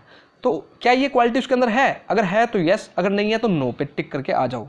अगर क्या परफॉर्मेंस उसकी अच्छी है तो यस, नहीं है तो नो पे टिक करके आ जाओ। तो इस बेस पे मैं क्या करूँगा? एसएससी को असेस करूँगा, एम्प्लॉय की परफॉर्मेंस को असेस करूँगा। ये होता है चेकलिस्ट मेथड। तो इसको सिंपल मेथड इसलिए कहा गया क्योंकि इसमें दो ही ऑप्शन होते हैं, यस या नो। तो रेटर के लिए काफ़ी आसान हो जाता है इस चीज़ को असेस करना। ओके, उसके बाद मैं बात करता हूँ मॉडर्न मेथड्स की। तो मॉडर्न मेथड्स के सबसे पहले मेथड आता है एमबीओ। काफ़ी इंपॉर्टेंट मेथड है, काफ़ी ट्रेंडिंग मेथड है। सबसे पहले थिंग तो ये कि इसको किसने डेवलप किया था? पीटर एफ ड्रकर ने। Namely management by objective was back in 1954। और कब दिया था? 1954 के अंदर। It is a process where by the superior and subordinate manager of an organisation jointly identify its common goal. तो इस मेथड के अंदर क्या होता है कि जो हमारा मैनेजर है और जो एम्प्लॉयज़ हैं, दोनों मिलके जो है गोल को दोनों मिलके जो है गोल को क्या करते हैं? सेट करते हैं, कॉमन गोल को सेट करते हैं। अब ऐसा क्यों है? क्योंकि देखो, गोल्स को अचीव तो उन दोनों ने ही करना है, मैनेजर्स को भी उस गोल को अचीव करना है और एम्प्लॉयज़ को भी वही करना है। तो इसलिए जो है वो दोनों मिलकर उस गोल को सेट करते हैं। गोल को सेट करने के बाद वो अपनी अपनी एक्टिविटीज़ को क्या कर लेते हैं? डिवाइड कर लेते हैं कि कौन सी एक्टिविटीज़ मुझे परफॉर्म करनी है, कौन सी एक्टिविटीज़ तुझे परफॉर्म करनी है। फिर उन एक्टिविटीज़ को इस तरह परफॉर्म करते हैं ताकि उनका गोल जो है जल्दी अचीव हो जाए। तो ये पूरा क्या है? प्रोसेस होता है। इस प्रोसेस में क्या होता है? सबसे पहले हम गोल को सेट करते हैं, उसके बाद अपना परफॉर्मेंस स्टैंडर्ड डिटरमाइन करते हैं कि हमको किस स्टैंडर्ड को ध्यान में रख के अपने परफॉर्मेंस को परफॉर्म करना है। फिर हम उसको कंपैरिजन करते हैं, प्री डिटरमाइंड स्टैंडर्ड को एक्चुअल परफॉर्मेंस से कंपेयर करते हैं। फिर हम अपना पीरियोडिक रिव्यू देते हैं कि हमारी परफॉर्मेंस सही रही है या नहीं रही है। वो डिटरमाइन किया जाता है इस मैनेजमेंट बाय ऑब्जेक्टिव मेथड के अंदर। उसके बाद हम बात करते हैं असेसमेंट सेंटर। ये भी काफ़ी इंपॉर्टेंट है। Assessee is asked to participate in basket exercise, work groups, simulations and role playing where are essential for successful performance of actual job। यहाँ पे क्या है? assessee को कहा जाता है कि तुमको क्या है? पार्टिसिपेट करना है। किस चीज़ के अंदर? इन बास्केट एक्सरसाइज के अंदर, वर्क ग्रुप के अंदर, साइमुलेशंस के अंदर, रोल प्लेइंग मेथड्स के अंदर आपको पार्टिसिपेट करना है। और रेटर्स को कहा जाता है कि उनको क्या करें? ऑब्जर्व करें। ठीक है, असेसी को कहा जाता है कि तुमको पार्टिसिपेट करना है और रेटर्स को कहा जाता है कि उनको ऑब्जर्व करे। रेटर्स का काम सिर्फ ऑब्जर्व करने का होता है। Having record the assessee behaviour, the raters meets to discuss their pooled information and observation. अब रेटर्स क्या करता है? उनकी जो इन्फॉर्मेशन है, उनकी ऑब्जर्वेशन को, मतलब कि ऑब्जर्व करने के बाद उनकी क्वालिटीज़ को क्या है? अपनी जो रेट लिस्ट है उसमें रेटिंग देता रहता है कि कौन किस तरह परफॉर्म कर रहा है, किसकी परफॉर्मेंस कैसी है। उसको देखने के बाद उनको क्या है? रेटिंग प्रोवाइड करता है। बाद में क्या है? जब सब कुछ हो जाता है तो उनको फीडबैक प्रोवाइड किया जाता है कि किसकी परफॉर्मेंस कैसी रही है। तो ये जनरली ये असेसमेंट सेंटर के अंदर किया जाता है। उसके बाद है 360 डिग्री अप्रेजल मेथड। इसके अंदर क्या है? Under 360 degree appraisal method an employ is appraised by his supervisor, subordinate, peers, customers, with whom he interacts in the course of job performance। अब 360 डिग्री अप्रेजल मतलब कि सिंपल सी बात है, 360 डिग्री हम हर तरफ से एक एसएससी को एनालाइज कर रहे हैं। जिससे एम्प्लॉय इंटरेक्ट करता है, चाहे वो कस्टमर हो गया, चाहे वो अपने ग्रुप्स हो गया, चाहे वो सुपरवाइजर हो गया, जिससे एम्प्लॉय इंटरेक्ट करता है उनके थ्रू जो है उसके बारे में इन्फॉर्मेशन ली जाती है कि आपका बिहेवियर इस एम्प्लॉय के साथ कैसा रहा, उसने आपके साथ कैसा ट्रीट किया, क्या उसका बिहेवियर आपके साथ सही रहा या नहीं रहा। इस चीज़ को ध्यान में रख के क्या है उसको रेटिंग प्रोवाइड की जाती है। तो इसको कहते हैं 360 डिग्री अप्रेजल, मतलब कि चारों तरफ से उसको क्या किया जाता है, एनालाइज किया जाता है। All this appraisals provided information और feedback of an employee by completing survey questionnaire design for this purpose. तो इस पर्पस के लिए एक पर्टिकुलर क्वेश्चनरी डिसाइड किया जाता है। हम कुछ क्वेश्चंस ऑलरेडी पहले से प्री डिटरमाइन कर लेते हैं कि किस क्वेश्चन के बेस पे हमको उसको एनालाइज करना है, और वही क्वेश्चन जो है हर किसी से आज किए जाते हैं, चाहे वो कस्टमर हो, पीयर ग्रुप्स हो, उसका सुपरवाइजर हो, जो भी हो, जिससे वो इंटरेक्ट करता है। ओके, चलिए अब बात करते हैं क्वालिटी सर्कल। लास्ट टॉपिक है क्वालिटी सर्कल। अब क्वालिटी सर्कल की बात की जाए, okay, so quality circle is a group of 5 to 8 employees performing similar work. अब क्वालिटी सर्कल क्या है, जनरली क्या है, एक इनफॉर्मल वे की मीटिंग कह सकते हैं। जनरली ये क्या है, वॉलंटरी मीटिंग होती है 5 to 8 employees to meet regularly to identify the cause on the job problems. क्या होता है कि जनरली अगर मान लो कुछ एम्प्लॉयज़ हैं जिनका टास्क सिमिलर रहती है कि हमको सेम एक्टिविटीज़ परफॉर्म करनी है, और उन एक्टिविटीज़ की परफॉर्म करते हुए उनको कुछ प्रॉब्लम्स फेस करनी पड़ती है। अब वो उन प्रॉब्लम्स के लिए अपने सुपरवाइजर्स को तो आस्क कर नहीं सकते, तो क्या होता है कि क्वालिटी सर्कल्स बना दिए जाते हैं कि आप हफ्ते में एक बार क्या हो, मीटअप करो, अपनी प्रॉब्लम्स को एक दूसरे से डिस्कस करो। डिस्कस करने के बाद कहो कि यार तेरे पास इस प्रॉब्लम का कोई सोल्यूशन है क्या, तेरे पास कोई सोल्यूशन है। तो इस तरह आप अपनी प्रॉब्लम्स को क्या कर सकते हो, क्लियरली सॉल्व कर सकते हो इनफॉर्मल वे में। अब इसके कुछ फीचर्स होते हैं, देखो इसके अंदर it can build mutual trust and create greater understanding. अगर हम इनफॉर्मल वे में मीटअप करेंगे तो कहीं ना कहीं हमारे बीच में एक ट्रस्ट क्रिएट होगा, हमारे बीच में अंडरस्टैंडिंग क्रिएट की जाएगी। Okay, the head of the group called facilitator. इसके ऊपर क्वेश्चन आया हुआ है कि ग्रुप के हेड को क्या कहा जाता है। इसमें क्या कहा, लीडर कहा जाता है, फैसिलिटेटर कहा जाता है, मॉडरेटर कहा जाता है, क्या कहा जाता है, तो उसको हम फैसिलिटेटर कहते हैं। It was conceived in Japan 1962। तो इसको जापान के अंदर दिया गया था 1962 के अंदर। अब कैरेक्टरिस्टिक्स क्या है इफेक्टिव क्वालिटी सर्कल की, the atmosphere should be informal. देखो हम फॉर्मल ऑर्गेनाइजेशन के अंदर वैसे एटमोसफियर फॉर्मल रहता है, लेकिन क्वालिटी सर्कल का जो एटमोसफियर है वो इनफॉर्मल रहता है। अगर इनफॉर्मल नहीं होगा तो वो किस तरह अपने व्यूज़ को शेयर कर पाएंगे, किस तरह अपने प्रॉब्लम्स को डिस्कस कर पाएंगे। तो एटमोसफियर जो है इनफॉर्मल होता है, कंफर्टेबल होता है, रिलैक्स्ड होता है। एवरीवन शुड पार्टिसिपेट, हर किसी को अलाउड होता है कि पार्टिसिपेट करना ही पड़ेगा। देखो प्रॉब्लम सबके पास होगी, हर किसी को कहा जाता है कि आप इस आइडिया पर अपना सोल्यूशन प्रोवाइड करो, हर किसी को कहा जाता है आप इस प्रॉब्लम्स पर अपना सोल्यूशन प्रोवाइड करो, तो हर किसी को पार्टिसिपेट करना जरूरी होता है। The objective should be clear, हर एक ग्रुप का जो ऑब्जेक्टिव है वो क्लियर होना चाहिए कि किस चीज़ के, किस उद्देश्य के लिए आप जो है एक साथ आए हो, किस प्रॉब्लम्स को आपको डिस्कस करना है, इस चीज़ के ऊपर सब, इस चीज़ का ऑब्जेक्टिव जो है क्लियर होना चाहिए। The group should feel comfortable even when there are disagreement. अगर मान लो कि कोई प्रॉब्लम है और किसी ने कोई सॉल्यूशन प्रोवाइड किया और मैंने कहा कि नहीं ऐसा तो पॉसिबल है ही नहीं, लेकिन यहाँ पे डिसएग्रीमेंट नहीं होना, हमको एक दूसरे के बीच में मिसअंडरस्टैंडिंग क्रिएट नहीं करनी। ठीक है, अगर आप डिसएग्री हो बट फिर भी आप उसको एक्सेप्ट ना भी करना चाहते हो, लेकिन हाँ एग्री हो जाओ कि ठीक है आपने अपना सुझाव दिया, अच्छा लगा हमें। The leader should not dominate the group, जो लीडर जो फैसिलिटेटर है वो डोमिनेट नहीं करेगा ग्रुप को, अपनी ये नहीं है कि मनमानी करेगा कि आप अब तू सुझाव दे या तू दे या तू दे। ठीक है, यहाँ पे डोमिनेट नहीं किया जाएगा, जस्ट जो जैसे अपने सजेशन दे रहा है उसको वैसे ही एक्सेप्ट किया जाएगा। तो ये था क्वालिटी सर्कल के बारे में। होप आपको सारे के सारे टॉपिक्स जो है क्लियर हो गए होंगे। सो अगर आपका कोई इंपॉर्टेंट टॉपिक स्किप हो गया हो तो आप प्लीज़ कमेंट करके जरूर बताना, और अगर वीडियो पसंद आई हो तो लाइक जरूर करना। Thank you friends for watching.